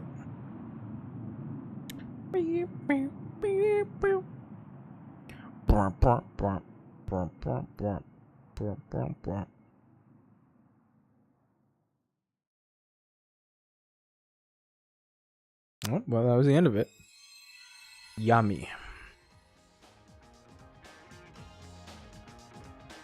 Oh, wow, that's actually really cool. Placebo is over. That's fucking great.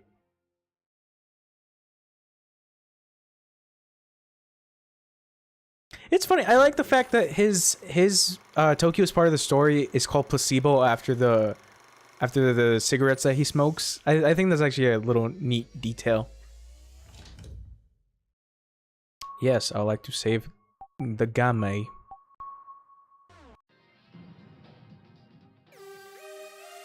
Oh, there's one more. Oh, there's one more. Oh shit! Prologue, Whiteout. I don't know if I can handle this. I don't know if my bladder can take this. I'm always ready to die, anytime, anywhere. So I became a cop. Oh! This looks like the art from the 25th Wards. It looks really weird. I'm going to get recognized by my feats. Get decorated. This is a couple scenes straight up from the. Oh my god! All right, give me 1 second, guys. I'll be right back. I'm just gonna go to the bathroom and get another cup of coffee. Okay, I'll be right back. You can discuss something amongst yourselves. 1 second.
Okay. All right, I'm back. I'm back. Eh, eh, eh, eh. Okay, I just want to see if I'm synced up. Yeah, I'm good. What'd you say, Howler? Hey, Silvercase is on PS4. I like a Killer 7 remake. Didn't you see that the, what was it? I think it was at MomoCon. It's coming out on Steam. So, like, there's gonna be a PC version of Killer 7. I'm actually playing Killer 7 now, to be honest. I think the one game that I really enjoyed from, Grasshopper was, Killer is Dead. I really like that game. But yeah, Silvercase is on PS4. Yeah. It's not synced? Oh, it's not synced. Okay, give me 1 second. I'm trying to take care of this.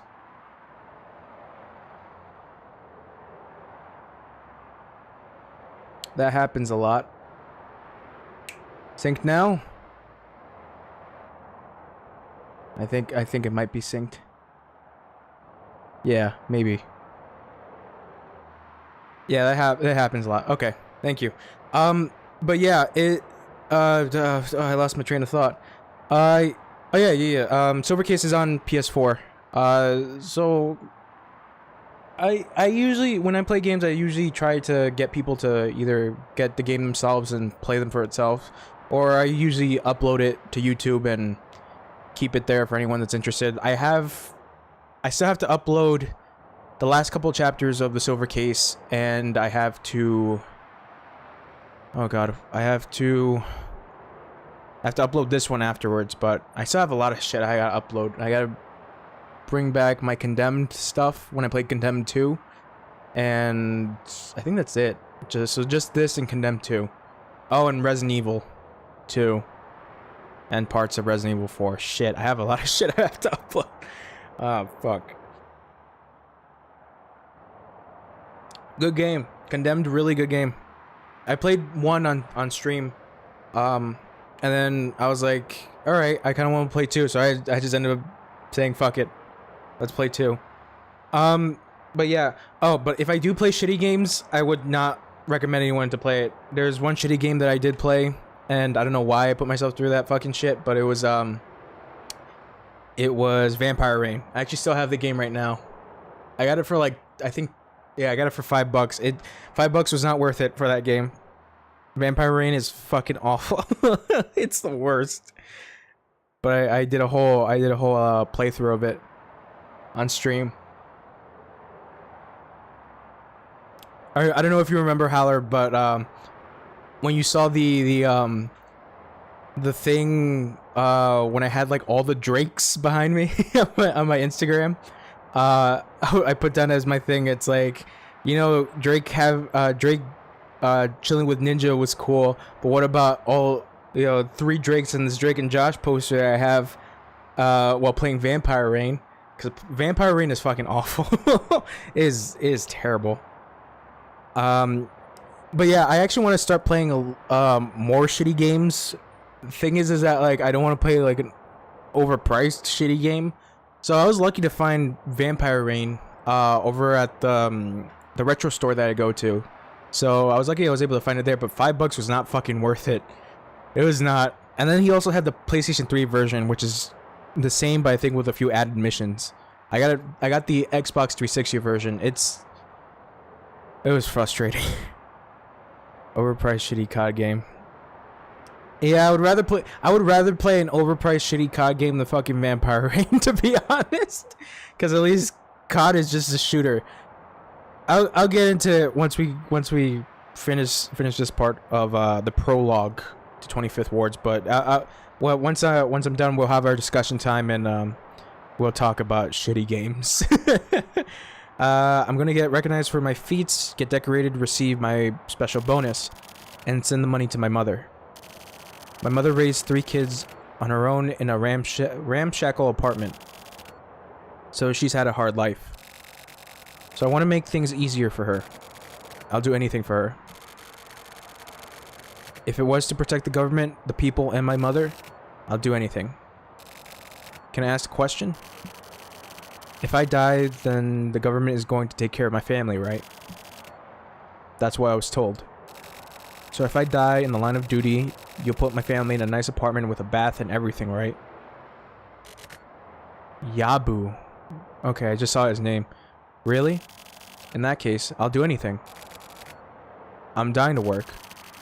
Like, I'm literally die while working. Don't die in the line of...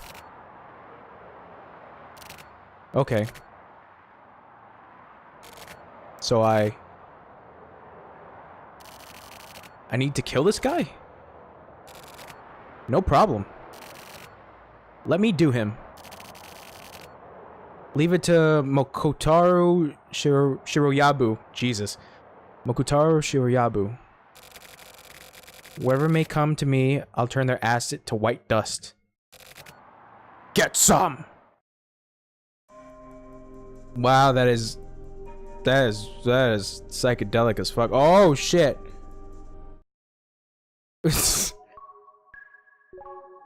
that was too much for my eyes. Oh Jesus! I came back 2003.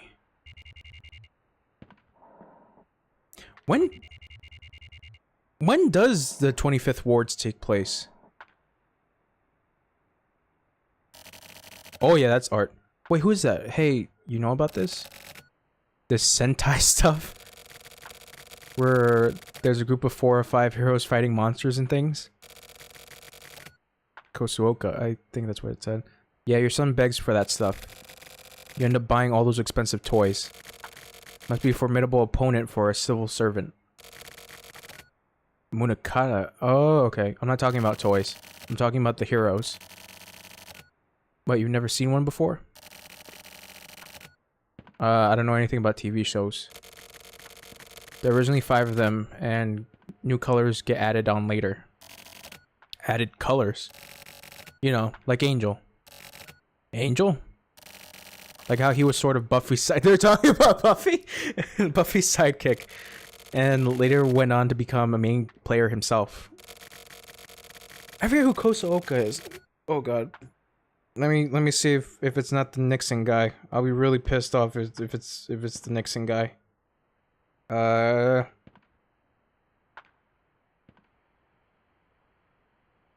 Give me 1 second. Just in case I don't want to fuck up, because this is... Ah, damn it!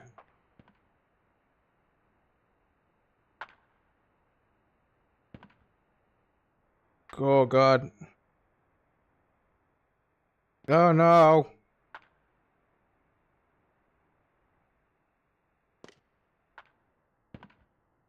Is it? I can't tell with this fucking art. Cause then I just start doing a Nixon voice. Would you get... Do you guys just want me to do my Nixon voice whenever this guy pops up? Cause I don't want to be that guy who just does Nixon voices for everyone.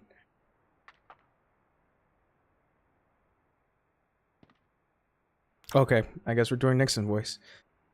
Could you maybe fill me in exactly how this hero stuff works as a social construct? Nixon all around. Hell if I know. I mean, it's probably a vertically structured deal, I guess. So, why do they need to increase the number of members? These heroes all fight in a set, boring ways. So you get crafty strategists figuring out ways to defeat them. Then, as the bad guys get tougher and smarter... And that's when the sidekick pops in? Yeah. Then they have a new hero, and more new toys for you to buy. Yeah, that's pretty much Kamen Rider, too. That's the sad truth. And that's where that's where kids' money... That's where kids' Christmas money goes. That's pretty solid setup. You just can't win against the toys. Actually, was this really about toys? Here's the question. If those Sentai heroes were Kamui's trump, what would they be? This is getting into dangerous toy territory. Joker. Joker. A Joker? I leave it up to you. I can't even use my gun with this body. It suits you, even the wheelchair. You look good no matter what you wear. You're making fun of me? Not at all. It really suits you. I'm not just saying that, I mean. You look like an Ed 209. I said Edie. Oh my god, there's gonna be so many RoboCop fans after me. What the hell is that? You know, the rare hole flare. Oh yeah, you like the strawberry one, right? That would be ice cream. Never mind. Anyway, I'm up to take out this Joker now. Tell Tetsu I said hi. How's he been doing? We can't get a hold of him. Nobody knows where he went. He might be. The old man is not dead. Don't even waste your time worrying about that. I hope you're right. How many years has it been? 4 years. Huh? Time really goes by. How are things working out with Sakura? I kind of rather not. Oh, so you guys broke I wonder why you guys broke up. It couldn't be your luscious, sexy voice.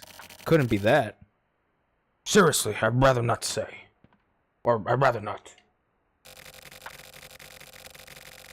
That broad, actually, that's kind of rude. That woman is a difficult one. She has no problem taking a full month to reply to mails. You're super organized, a kind of neat freak. So I bet she makes no sense to you, huh? Let's change the subject. Here's some advice. Bone her once, and she'll turn into your little kitten. That's the kind of girl she is. You boned her, right? Leave it at that, or I'll shoot you, okay? This is kind of messed up, bloody place. Maybe I'll let my mouth go a bit too far. Anyways, you go off on your hunt. Where did this intel come from? Don't ask senseless questions. I'll give you a hint. The 3 of spades. You boner. I'm no good with riddles ever since I was a kid. A kid, huh? When were you a kid? I can't even imagine with you and your young child Nixon voice. I was a little angel, according to my mother. See you later. I'll contact you again. Monokata. Did you gain weight? I lost about 20 kilos. That's why you lost Sakura. I'm seriously gonna kill that guy. Oh! I actually like this theme.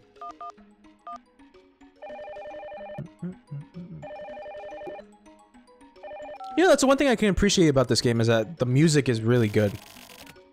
We received more intel. There's one more Trump member.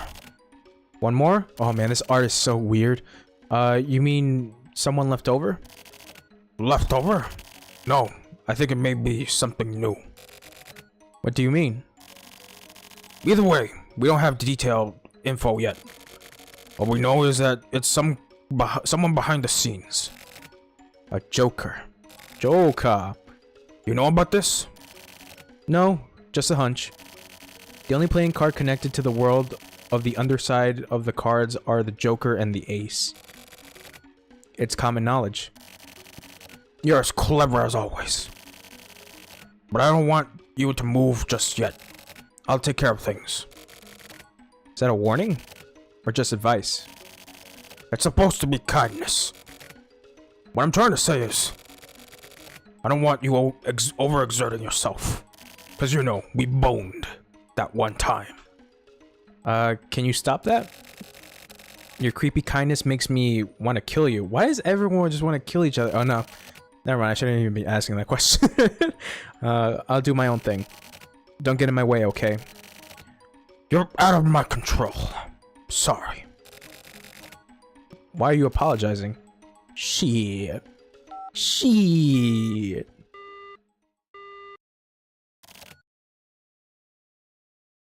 Oh man, doing that Nixon voice is Ooh, it's gonna be bad. It's gonna be really bad.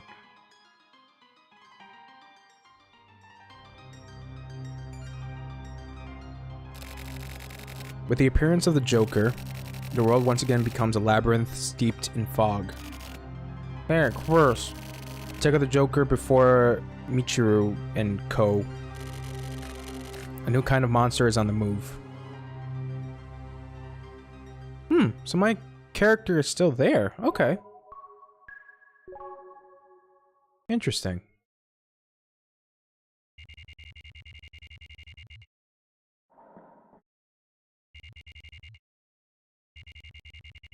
Dealing with Joker. With Joker.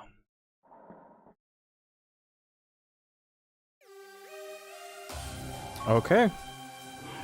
Oh, we're in this underground area. Oh, that's weird.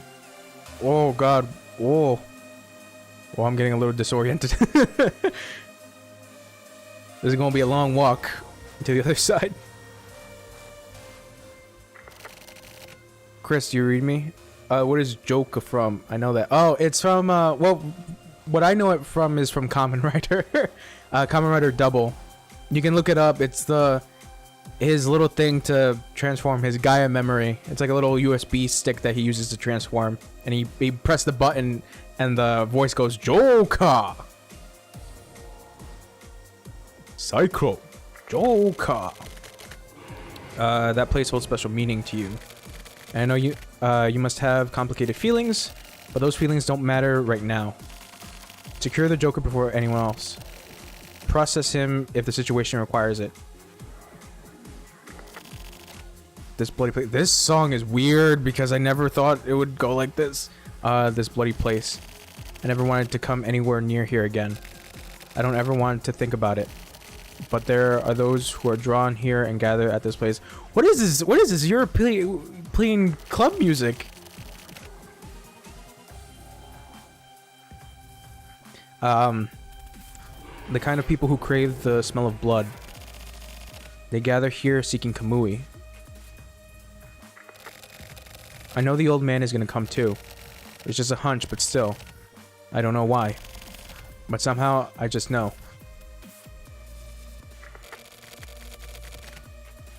Tsugoro Kusabe is another bloodthirsty one. He's the kind of guy who can't live unless it's on the brink of death. Chris, find him. Finish things one more time. Fight the past. Be killed by the past. Or kill the past. It's up to you. I'll straight up murder the past. I'll show the past who's the fucking boss. No, I'll bitch slap the past if I have to. With the strong pimp hand. So stupid.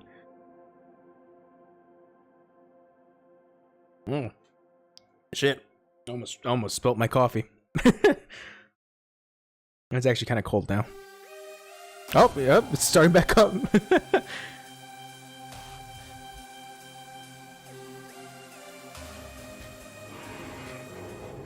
Okay, there we go. It's the walking had to stop. The Joker, I found him. Oh shit. What was that? There it is. What's going on? They didn't teach you that you get into trouble for doing naughty things. Don't move. I'm bringing the hammer of justice down upon you. Get both hands up in the air. Lie down on the ground. Don't resist. Are you listening? Hey, are you even listening to me? Respond or I'll shoot. I'm seriously gonna shoot. For reals, just die.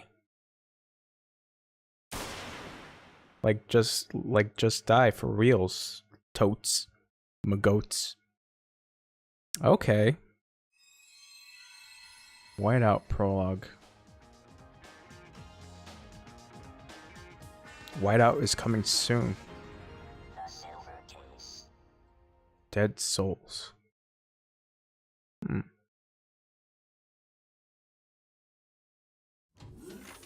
Weird.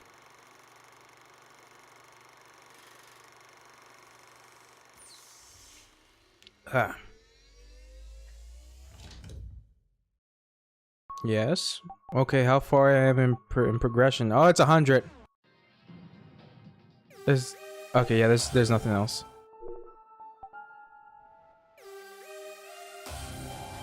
Sorry, we just gotta listen to the music. I think that's it. I think we oh Jesus. The music just stopped completely. There we go. So that was a silver case. Whew, what a trip. what a trip. Oh Jesus, I'm like headphone. Okay, there we go. Yeah, okay, that's good to know. Thank you, Uman. Fucking Christ. I'm gonna take a sip because that was a trip. That was a trip.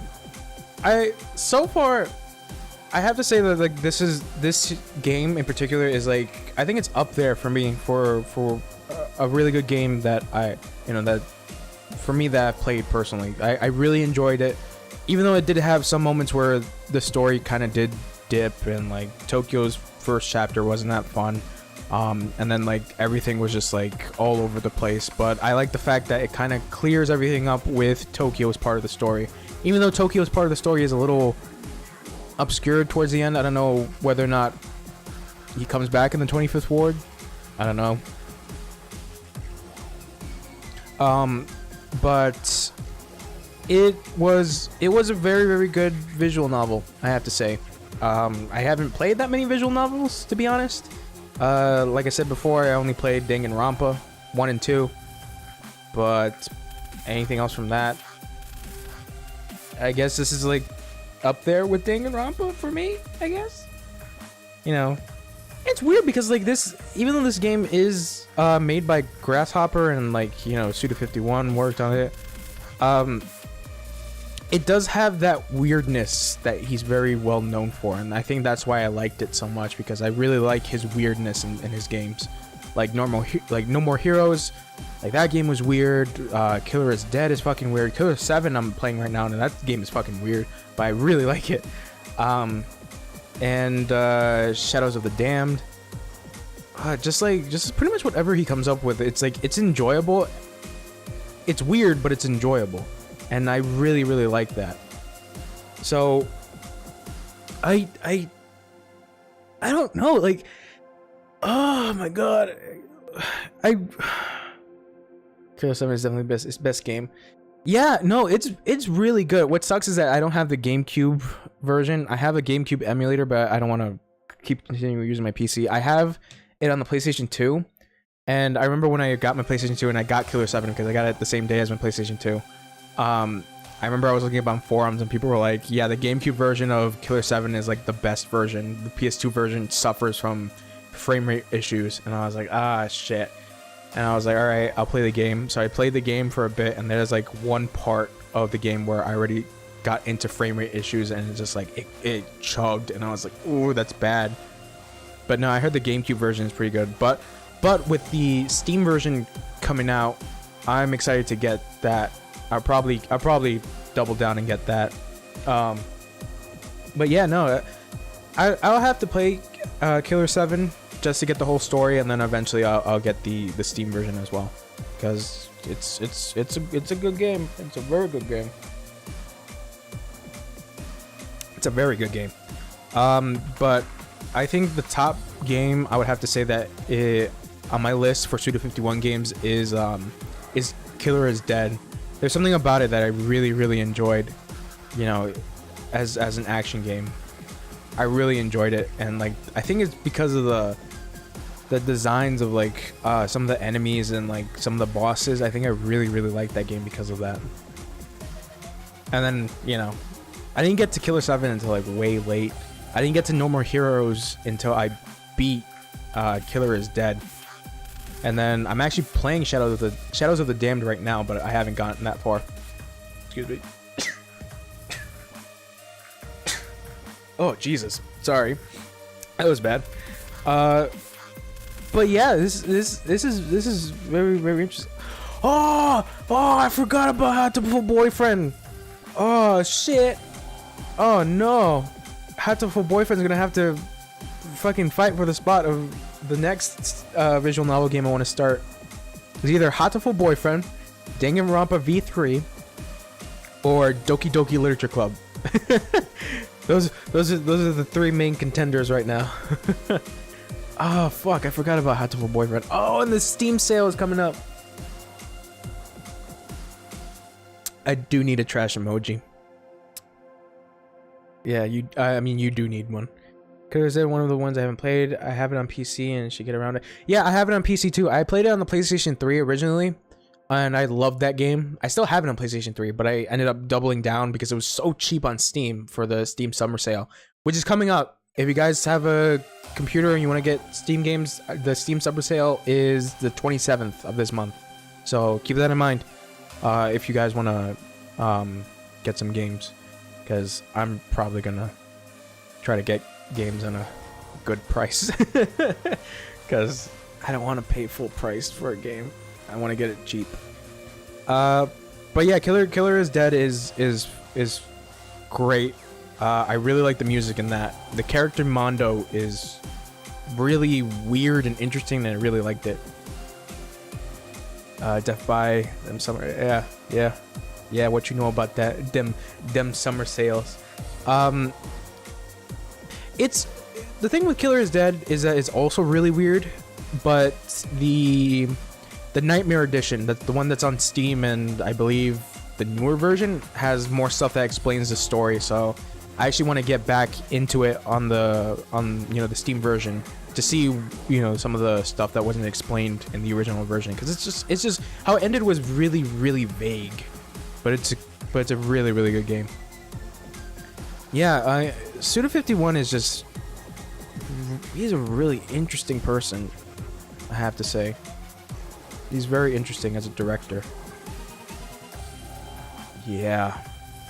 This was a very good game, I have to say. And it's weird because I remember when I was first looking up this game, I saw like people were putting down like, this is Suda51's hidden gem. His hidden gem finally comes to the West, and I was like, okay, I'll give it a shot. And I got this on sale. I think for like $9, I think, on the Steam Summer Sale. And I tried it because like I saw the art, and I was really appealed to the art, and it was really cool. I'm excited for Travis Strikes Again. Oh no, the music. Oh, it's doing it. Oh, it's because I have my thing. There we go. That's weird. Oh. We'll just go back to techno music. I'm trying to read. I'm sorry for Travis Strikes Again, even if it's more of a spin-off. It seems like going to connect to No More Hero Story, to Silver Case Story. Really? Oh, no! You know what was fucking great that I saw? It was like an art book for Suda51's art collection, and it was fucking great. It was Travis Touchdown with and I was looking at his t-shirt, and it was fucking Kamui. It was Kamui from the Silver Case, and I thought it was so fucking cool. Oh man, that's the thing, is that like his games are really, I'm gonna keep saying weird because that's what they are, but they have like a little thing in which they reference one another, or like they kind of connect to one another. I know that for a fact. Like it's I like that he sets up his own like little universe for his games. Seen that? He looks like Jake Gyllenhaal on the cover. I think it's drawn by the main artist for this game. Oh, it's fucking great. If you know the artist, Uman, just let me know, because I really want to look at more of his art, because I really like his art, or her art, or their art. I don't know, but that's the thing that really appealed to me about this game, because like, even though this is a Suda51 game, the art is what really got me, because it's so different from the wacky characters that he usually does. And I think that's why I really liked it, because it looked, at the surface it looked like a normal, visual novel game that is, you play as a detective, or you do like some police cases and stuff like that. So, on the surface I was a little bit deceived, but playing through this, I wasn't expecting anything. Like, I wasn't expecting this game to either be bad or good. I was just going in fully blind, and I'm glad that I went fully blind and I didn't read anything on it. Because usually when I play a game that I relatively don't know, I try to read some stuff in it, something that doesn't spoil the story, but you know, so I have more reference of what's actually happening. But you know, I'm glad this game kind of doesn't hold your hand. It does tell you, you know, some of the stuff later on, but like it doesn't really hold your hand with the story stuff. And I think that's why I find it really appealing to play. It seems like it was Takashi Miyamoto. Let me look this up. Takashi Miyamoto.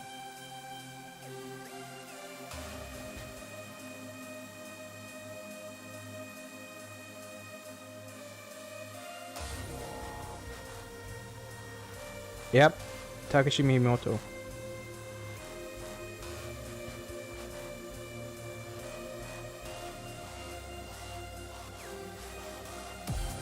I would love to buy an art book of his stuff. It's really nice. Jesus, I hit my controller. Oh god, I'm hitting everything. Yeah, it's been a fucking trip. I started playing this, I want to say like around December of last year. Yeah, I started playing this around December of last year, and then I kind of left it off because I don't know why I didn't go back to it. But then this year was when I eventually went back to it, and you know, going through the story a lot more, I started to enjoy it, and I'm glad I played it. I'm glad I was able to finish the story. But it leaves so many more questions now because the fucking 25th wards exist, and then, you know, the references with Flower, Sun, and Rain that I'm actually really interested in because, you know, it has references to this, and I want to know a little bit more. But, you know, it's oh man, because I want to see how the 25th wards ends to see if there will ever be a return to this. Probably not, I like to think, but I could be wrong. Damn, man, it has been one hell of a fucking trip with this game. It definitely could be. Oh man, it's I don't know how to explain it because it's like I remember starting with this game and I was like, you know, dumb visual novel, and in the end of it, I just ended up enjoying it. I like to play more visual. I would like to play more visual novels. You know, like I said, I only have experience with Danganronpa, and I really enjoyed Danganronpa, but I have to actually watch the anime of Danganronpa, the not the one that's based off the game, like the side story stuff. I have to watch because apparently the side story animes actually clear up what happens in the first two games, and then you can play the third one pretty much itself, even though it does make references to the stuff before. It's weird. I heard that it's like it is a Danganronpa game, but it has nothing to do with the stuff of the first two games. I think that was the thing that I saw. That's gonna be a trip. That's all I can say. It's gonna be a trip. And then I have Doki Doki Literature Club that I heard is actually really good. I heard it's really good. Man, I have to figure out what the fuck I'm gonna play for next week. Because right now all I got is Resident Evil 4. I'm probably gonna start Resident Evil 3 in one sit down, like I did with 2. And then I have Final Fantasy 13 that I'm also playing, and that's pretty much it. Like, I also started God Hand, but I don't know if I want to start playing God Hand again. Because I did a thing where I was like, alright, on Fridays I try to do PlayStation 2 night, or like a retro night, where I try to go back to like games that I got for PlayStation 2 or PlayStation 1 or GameCube and try to play that. But I don't know if I want to go back to God Hand. not to say I didn't enjoy God Hand, but I liked it. It's just that I don't know if I want to go back to, because the last PS2 game that I finished on the stream was Fatal Frame, the first one, and that was a fucking trip. that was a fucking mess. Super Mario RPG. Oh, I don't know if I could play that. I don't know if I could play that. I'd have to get an emulation for that. Oh no, it's on. I think it's on the eShop for the Wii U. I have to check. I would have to check. But fucking Christ. Fucking Christ. Yeah, I don't have that many games left to. I have to look. I have to kind of sort through the stuff that I have, because I do want to go back to playing a shitty game. And I have some shitty games. Well, shitty in quotes, because, you know, people consider them shitty. But no, Vampire Rain was a fucking shitty game. That's all I can say. Vampire Rain was the fucking worst. I hated that game. Even though I played through it. I tortured myself to play through that fucking game. Oh yeah, to go back to Vampire Rain. It's this weird thing where it was kind of... It was a stealth game. But it was a terribly made stealth game. And, like, you didn't care for the characters. You didn't even care for the main character. And, like, your enemies were vampires, but, like, they were, like, this weird hybrid of vampire zombies. And, you know, I played the game on normal, I think. I played it on normal. And that shit was fucking awful. Well, I'm gonna go. Okay, yeah, no problem, Uman. Thank you for stopping by. I hope you enjoyed coming by this stream.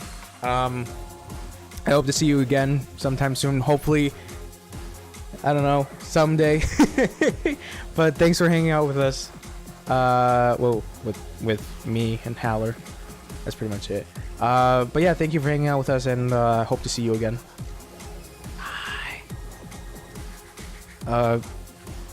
But yeah, Vampire Rain was fucking terrible. Hallard, just, I have it all on my YouTube channel. I have it all on my YouTube channel. Like, I have the whole playthrough of it, and I was just suffering through that fucking thing. I was just suffering through that thing. But I gotta figure out what exactly I'm gonna play next, because I'm thinking of either Inversion. Or, oh god, what's it called? Dark Void by Capcom. The Xbox and the 360 version. I actually want to check those out, because I heard those games were considered bad, but I still want to check it out. And then I forget the other one that I had. That was also another shitty game. Dark Void, yeah. Yeah. That's the thing, is that I have no knowledge of Dark Void. I actually want to see whether or not it is bad or not. Because I would like to try things on my own. But, you know, Vampire Rain was legitimately the shittiest thing I've ever played. And, oh god, my boy loves it. Oh, that's good. In my opinion, bad game. Oh god. Ah, Jesus, that's gonna be something. That's gonna be something. Yeah, and then, like, I was playing the Sopranos video game, because I recently just finished the Sopranos, so I was playing that during, like, a special night where I did the PS2 kickback with Dragon Ball FighterZ, and I played that game, and that game controls really shitty. I like it because of the Sopranos, of course, but that game controls really bad. It's really bad. So yeah, I don't know. I have to figure out my schedule, and then like you said, Haller, I have to also create the schedule and the countdown as well. I have to look up videos and stuff like that, because, you know, not really a good idea to start streaming or you know, to just do it out of nowhere. But I should probably do that, and it helps too, especially with me and my shitty timing. Yeah, it's just that. It's just that.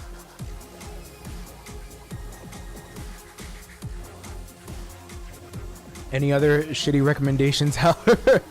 Any other shitty games recommendation? I know. The fuck is that game called? Oh my god, what is it called?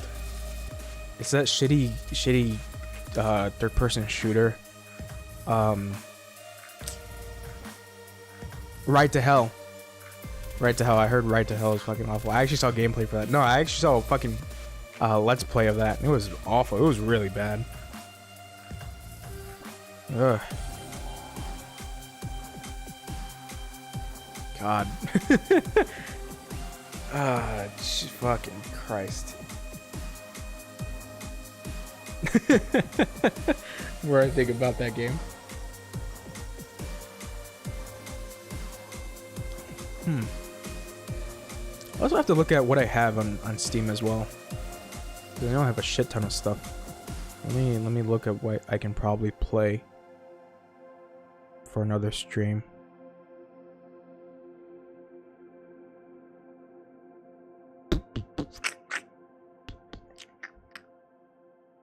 Yeah, Doki Doki. Oh god, the Crow's Eye. I remember I started that. I don't think I'm gonna go back to that. Oh, Ninja Breadman. Oh, I heard about that. I don't know about that. I don't know about that, Haller. I do have this one. Oh, I never played Alan Wake. I only started it maybe like a couple minutes into it, but I always wanted to go back to it. I never got to finish it. But I don't know which one's better, the 360 version or the PC version, because I have both.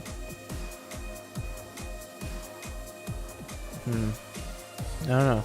I have to look.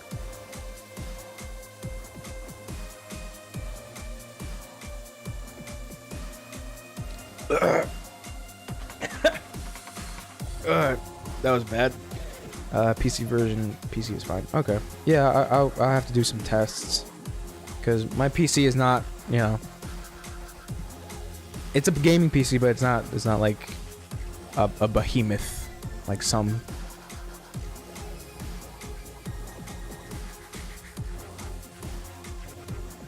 I know a lot of people have behemoths. Yeah, I'll look up what I have to set up. I'll probably make a schedule. Probably tomorrow or today. Probably later today. I'll probably figure out a schedule. Oh, Carmageddon! No, no, Haller, no. Oh, fuck. Oh, shitty games. Why do you exist? Ugh. I think shitty games just exist to make us appreciate more of other games. The actual games. Oh, there's PUBG. You guys, I know the kids out there love the PUBG.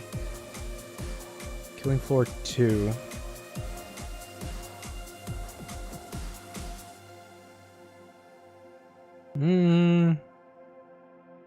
Yeah, I would have to look stuff up. I'll have to do that. It's fine. It's okay. Oh no, dude, you don't understand. I was so hyped for that game. Oh, I was so hyped for that game. PUBG or Fortnite. Oh my god.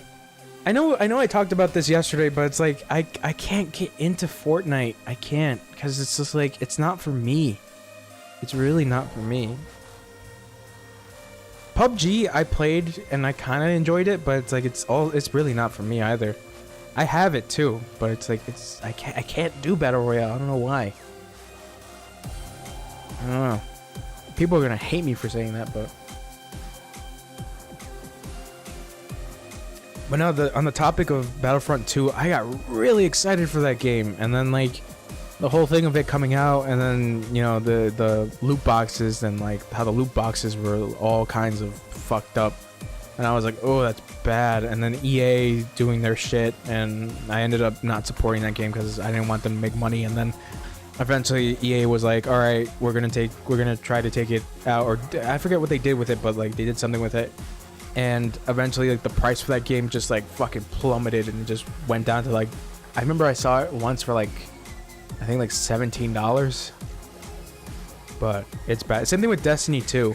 I really wanted to get into Destiny 2, even though I played the first one, and then my friend Wesley was like, because he's really into Destiny, he eventually told me it's like Destiny's not worth it at this point. He's like, it kind of went down. I was like, all right, so, and like now I see it for like $10 at fucking GameStop.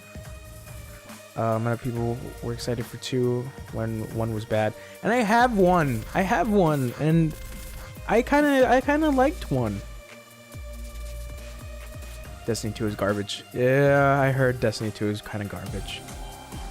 I'll just wait until like the fucking collection pack comes in for it, because they did that with the first one. I'll just wait until it's like super cheap, because that thing goes for like fucking super cheap sometimes. But nah, it's a shitty feeling. I was really excited for the second one because of the story as well, and then now I hear that the story is actually kind of mediocre. I played it all and nothing has been fixed. Ooh, that's bad. Oh, that's bad. Story is bad, game is bad. That's bad. Just to sum that up, that's bad. Nothing's worse than that.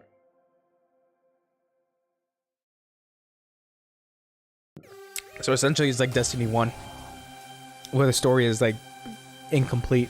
God, I remember when I found that shit out too. Yeah, I played Destiny 1. I enjoyed it. But the thing was that I heard the news that the story was incomplete. And the reason why was because the writer of the game left. So everything was kind of like thrown up in the air, and eventually some of the lore shit was like accessible through the Grimoire cards that you would have to go to Bungie.net to look up, and it's like, that's gross. Really, that's gross. You basically built up this world, and yet you want us to do an extra thing to go on to look at the stuff of this world. It was really stupid. It was really stupid, and I did not like it because of it. And then, you know, I played it when it first came out on PlayStation 3, and then I gave that game away, and then I got it back again on PlayStation 4 with like all the DLC and stuff. And the DLC does help that game a bit, but it doesn't do anything for the story. Even though they are story DLCs, it doesn't do anything for the story. It doesn't help it, because the story is it's just like scattered all over the place, and that's what sucks about it. I want to enjoy that game as much, but it's just the story part that was really, really stupid. Yeah, the DLC was good. No, that's what I'm saying, is just like it's really good, but it's just shitty at the fact that the story was a thing that could have made that game even greater, but it ended up just not working. DLC to do add-on 2 hours of most of the story. Ugh, that's gross. That's gross. That's not good. Yeah, I remember when the game got announced. I told my friend, I was like, I'm just gonna wait for like the super pack that comes with all the DLC and shit, because that's what Destiny 1 did. They came out with like the fucking collection, and yeah, and then it just went for super cheap, and pretty much that's worth it. It's like the same thing with Final Fantasy 15. I don't know if you played Final Fantasy 15, Haller, but it's like, I really like the game, but it has flaws, and it's because of the story. Because their fans were so loyal. Yeah. Yeah, the Destiny community was incredibly loyal to the fucking game, but Bungie didn't keep their end of the stick. They didn't hold on to it. They just essentially just like was like, fuck it, and they just threw it. And you would think that they would learn from the first one, but it didn't work out. But yeah, I have the feeling. Well, how do I phrase this? I don't know. I have to ask my friend how the second one ends, because I don't think they're gonna go back to that series, because it's like at this point everyone's just like done with it.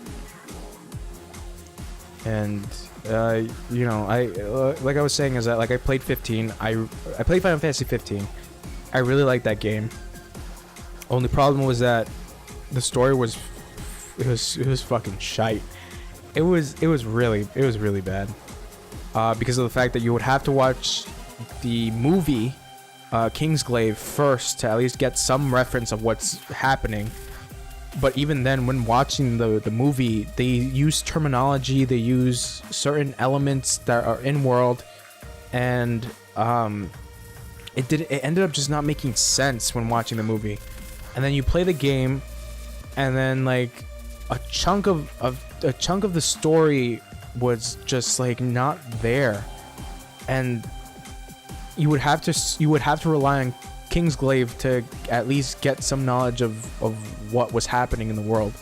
Because I remember playing through the game, and then like pretty much the shit on what happened in Kingsglaive was on a newspaper that Noctis read, and it's like the kingdom has fallen, and it's like, what the fuck? Why this? And then I remember at the end of the game, you see the fuck is the character's name? Nox, I think his name is something. It starts with an N, I think.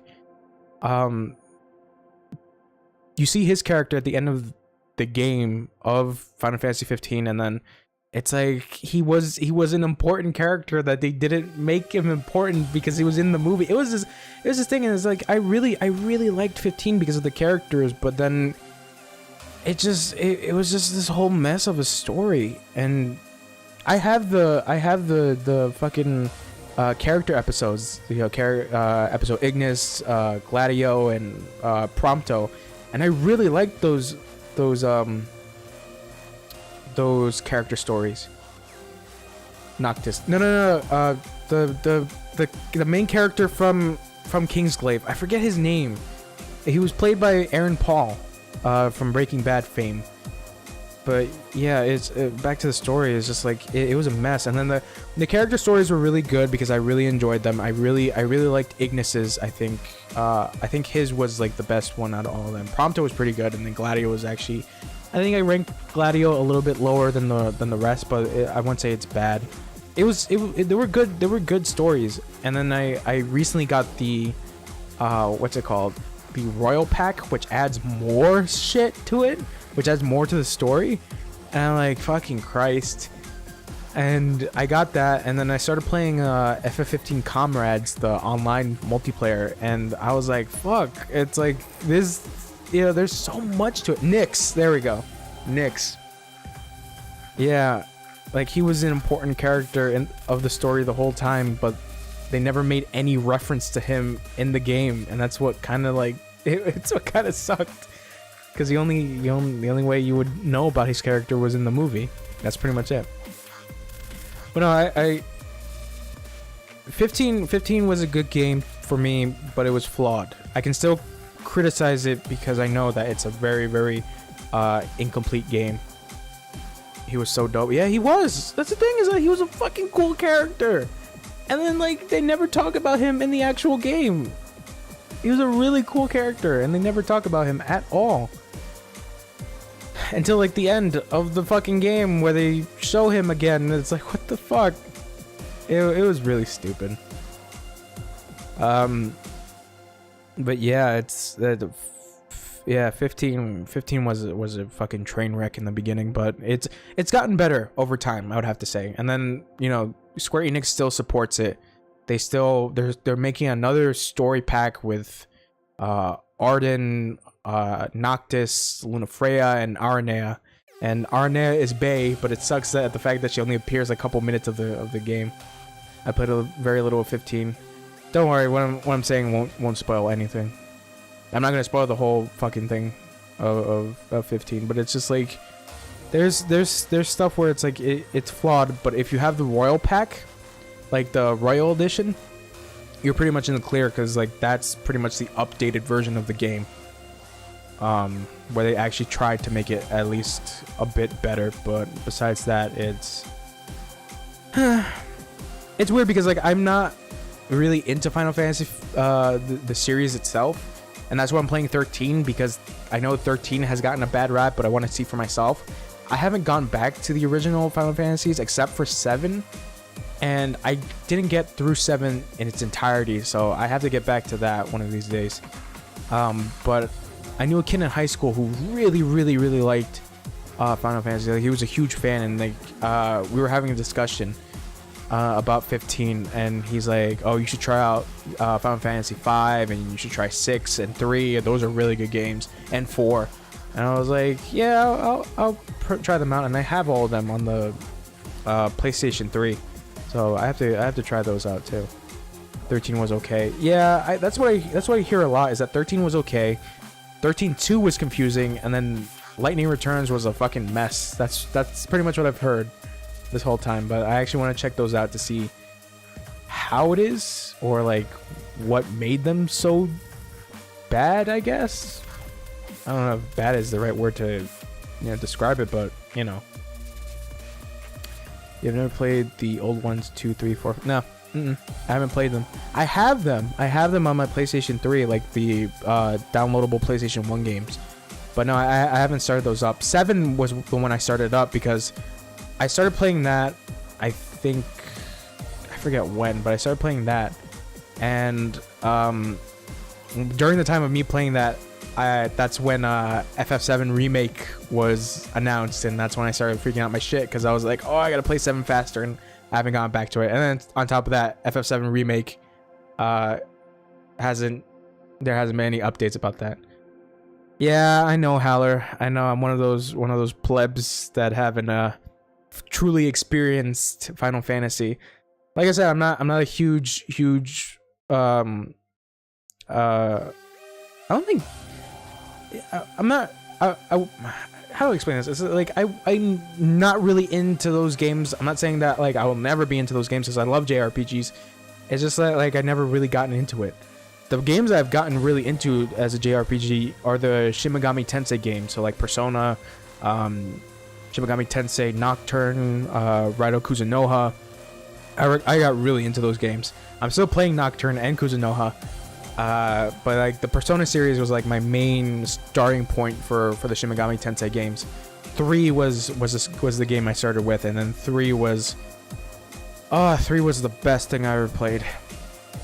And then I played 4, and I got 5, and I love 5. And I'm trying to get back into the original Shin Megami Tensei stuff, so like Nocturne, Digital Devil Saga, and Raiden Kuzunoha. I beat Shin Megami Tensei 4, the one that came out on the DS. I beat that. I want to play Apocalypse, and then there's like a lot of other Shin Megami Tensei games, like what's it called? Soul Hackers, I think one of them is, and then Strange Journey is another one I want to try out. And I also want to go back to the original Persona games, the first 2, before it got a little mainstream. But now the Persona games are still one of my top JRPGs. Those are really good fucking games. But yeah, I'm not those people who, I'm not that person that was into the whole Final Fantasy series. So yeah, only until now. up until now. Yeah, I just gotta get back into it. I'll probably play 7 again. I forget where I left off though. I think, yeah, I don't even remember. I have to look back.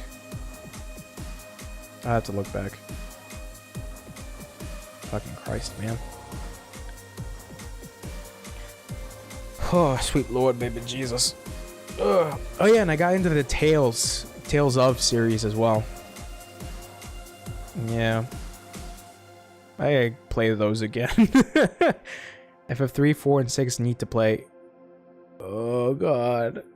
Okay, I'll take your word for it. Yeah, the tail. they're good. My entry point for the Tales series was Exilia. I don't know how to pronounce it correctly, but like that was my entry point. I liked that.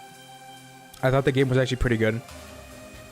Then I got the sequel, and then I stopped playing the sequel. I forget why I didn't get back into it, but I just ended up stop playing it, and I have to get back to it because I want to see how the story actually finishes. And then I have Zestria and Berseria and Vesperia. A lot of the areas. So yeah. I really wanted to get Berseria. I had Berseria. I really wanted to get it because of the main character's design. And I thought she was pretty cool. that's pretty much it. I just really liked her design. Yeah, that's pretty much it. I've been thinking about this a lot of like whether or not I should stream a Shin Megami Tensei game. But the thing is that some of them do get hard. Like Nocturne is I'm playing it right now and it's actually pretty difficult. So I don't know whether or not that might hinder the actual stream, but I don't know. Xenoblade Chronicles. I have Xenoblade Chronicles. I also have Xenogears on my PlayStation 3, but I have Xenoblade Chronicles on my Wii U, and I have Xenoblade X. I want to get a Switch because I want to see how Xenoblade Chronicles 2 is. I don't know if I should actually play that on stream. Xenoblade Chronicles. I just have to figure out what exactly I'm gonna do. Tisha Shimimigami.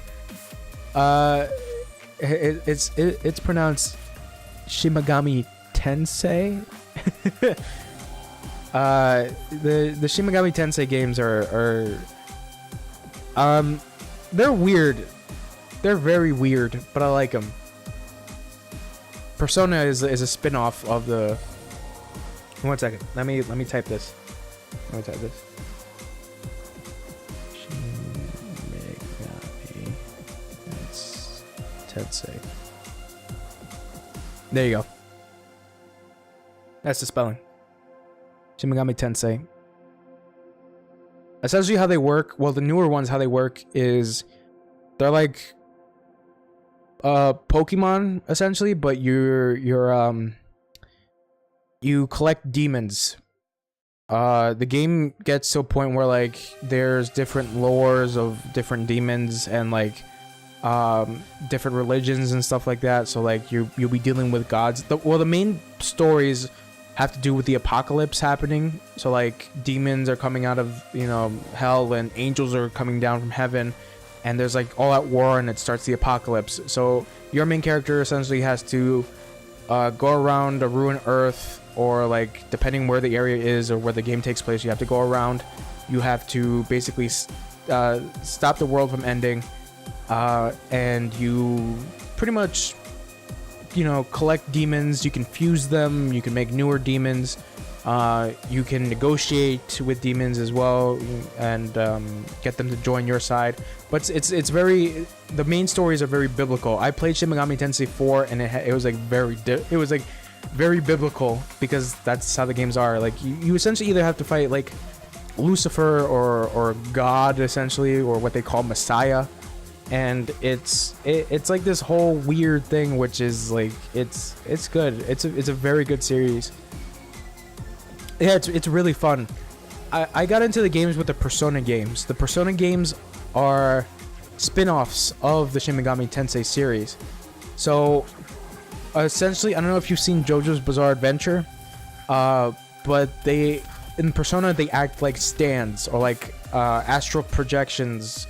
So your main character can use his persona, which can either be, you know, something that's based off the Shin Megami Tensei game, so like a demon, but demon is your persona, or like an angel that's part of your persona. Your friend forced you to watch JoJo. Yeah, that's how that usually goes. But yeah, if you've seen part 3 of JoJo, that's how it pretty much works. Is that your character can summon his persona, and you can fight with your persona, and it works as a turn-based game. That's how most of the Shin Megami Tensei games work. They do work as a turn-based. So yeah, I think that's what really appealed to me. It was just like it's just very almost easy to get into series. Persona mostly. The other line Shin Megami Tensei games are a little hard to get in because Shin Megami 3 Nocturne is known for being very difficult, and I'm playing that right now, and I'm still relatively early in the game, but I hear it gets really, really hard later on. And then Raido Kuzunoha is another spin-off. It's more action. It's weird because like it kind of plays like the Tales of game, where it's like you're doing actions, but you have to select the command of what you have to do. Like you're moving around, but you have to select what actions you want to take. And then I think the word is real-time strategy, I think the word is for it. And then Persona is a turn-based game. And then yeah, there are a bunch of spin-offs for that series. But yeah, if you still have your PS3 or if you have a PlayStation Vita, get Persona 3. Get Persona 3. Or if you have a PlayStation TV, like the little thing that plays Vita games, get Persona 4. Persona 4 is really good. Persona 4 Golden to be more exact. Because that's Persona 4 Golden is like a refined version of Persona 4. Or if you have a PlayStation 4, you could just get Persona 5 and you're pretty much okay. At that point, you're pretty much fine. Because the good thing about the Persona games is that, well, I know for 3, 4, and 5, you don't have to have any reference of the past games. The thing is, for the originals, for like 1 and 2, you kind of have to know what happens in 1 in order to get into 2. So, luckily, they kind of took that away from the third game. So you can just play 3, or you can play 4, you can play 5, and you don't have to have any, any reference of the other games.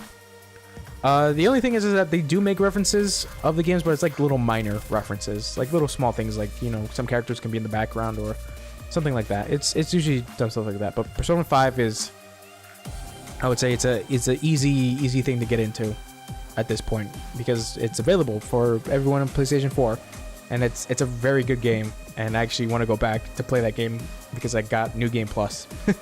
That's pretty much it. All right, so I've rambled on long enough, I think, Haller. Yeah, this is a hell of a lot shorter. Well, of course, because this is the end. This is a hell of a lot shorter because of the fact that, usually when I played the Silver Case, it would go on for like maybe 2 or 3 hours, depending. But I'm glad I finished it. I had to figure out what exactly I'm gonna play. I had to fix my schedule. I had to do a bunch of other shit that I have to fix. But yeah, that's pretty much it for tonight, I guess. Tomorrow I'll be back.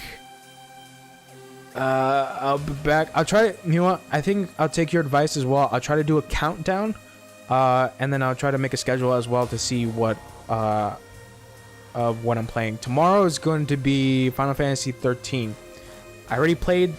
I already have the first part on Twitch, so you can probably check that out if you want to, so you can get caught up. And for tomorrow's stream, I'm going to try. Keeping my fingers crossed. I'm going to try to get it done. I'm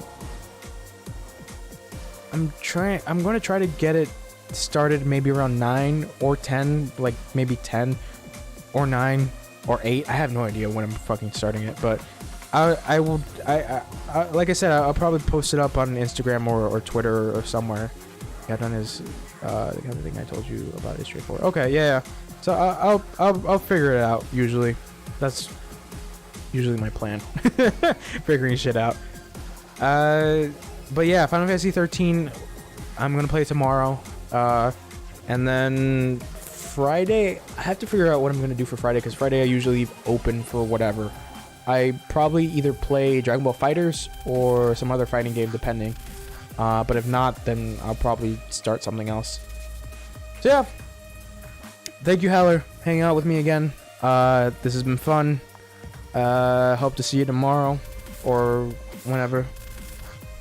Il could have been writer. Oh, is it spelled like that? Oh no, it's not. Let me put it down for you for Twitter.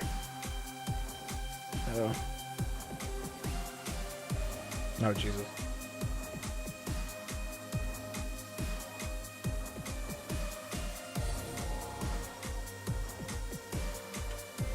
There you go. Yeah, that's my Twitter, and then my Instagram is also there. You already know about that. So, yeah, I'll usually post up whatever on there. Yeah, I'm very bad with things, with organizing things, but that's that. I'm not a professional.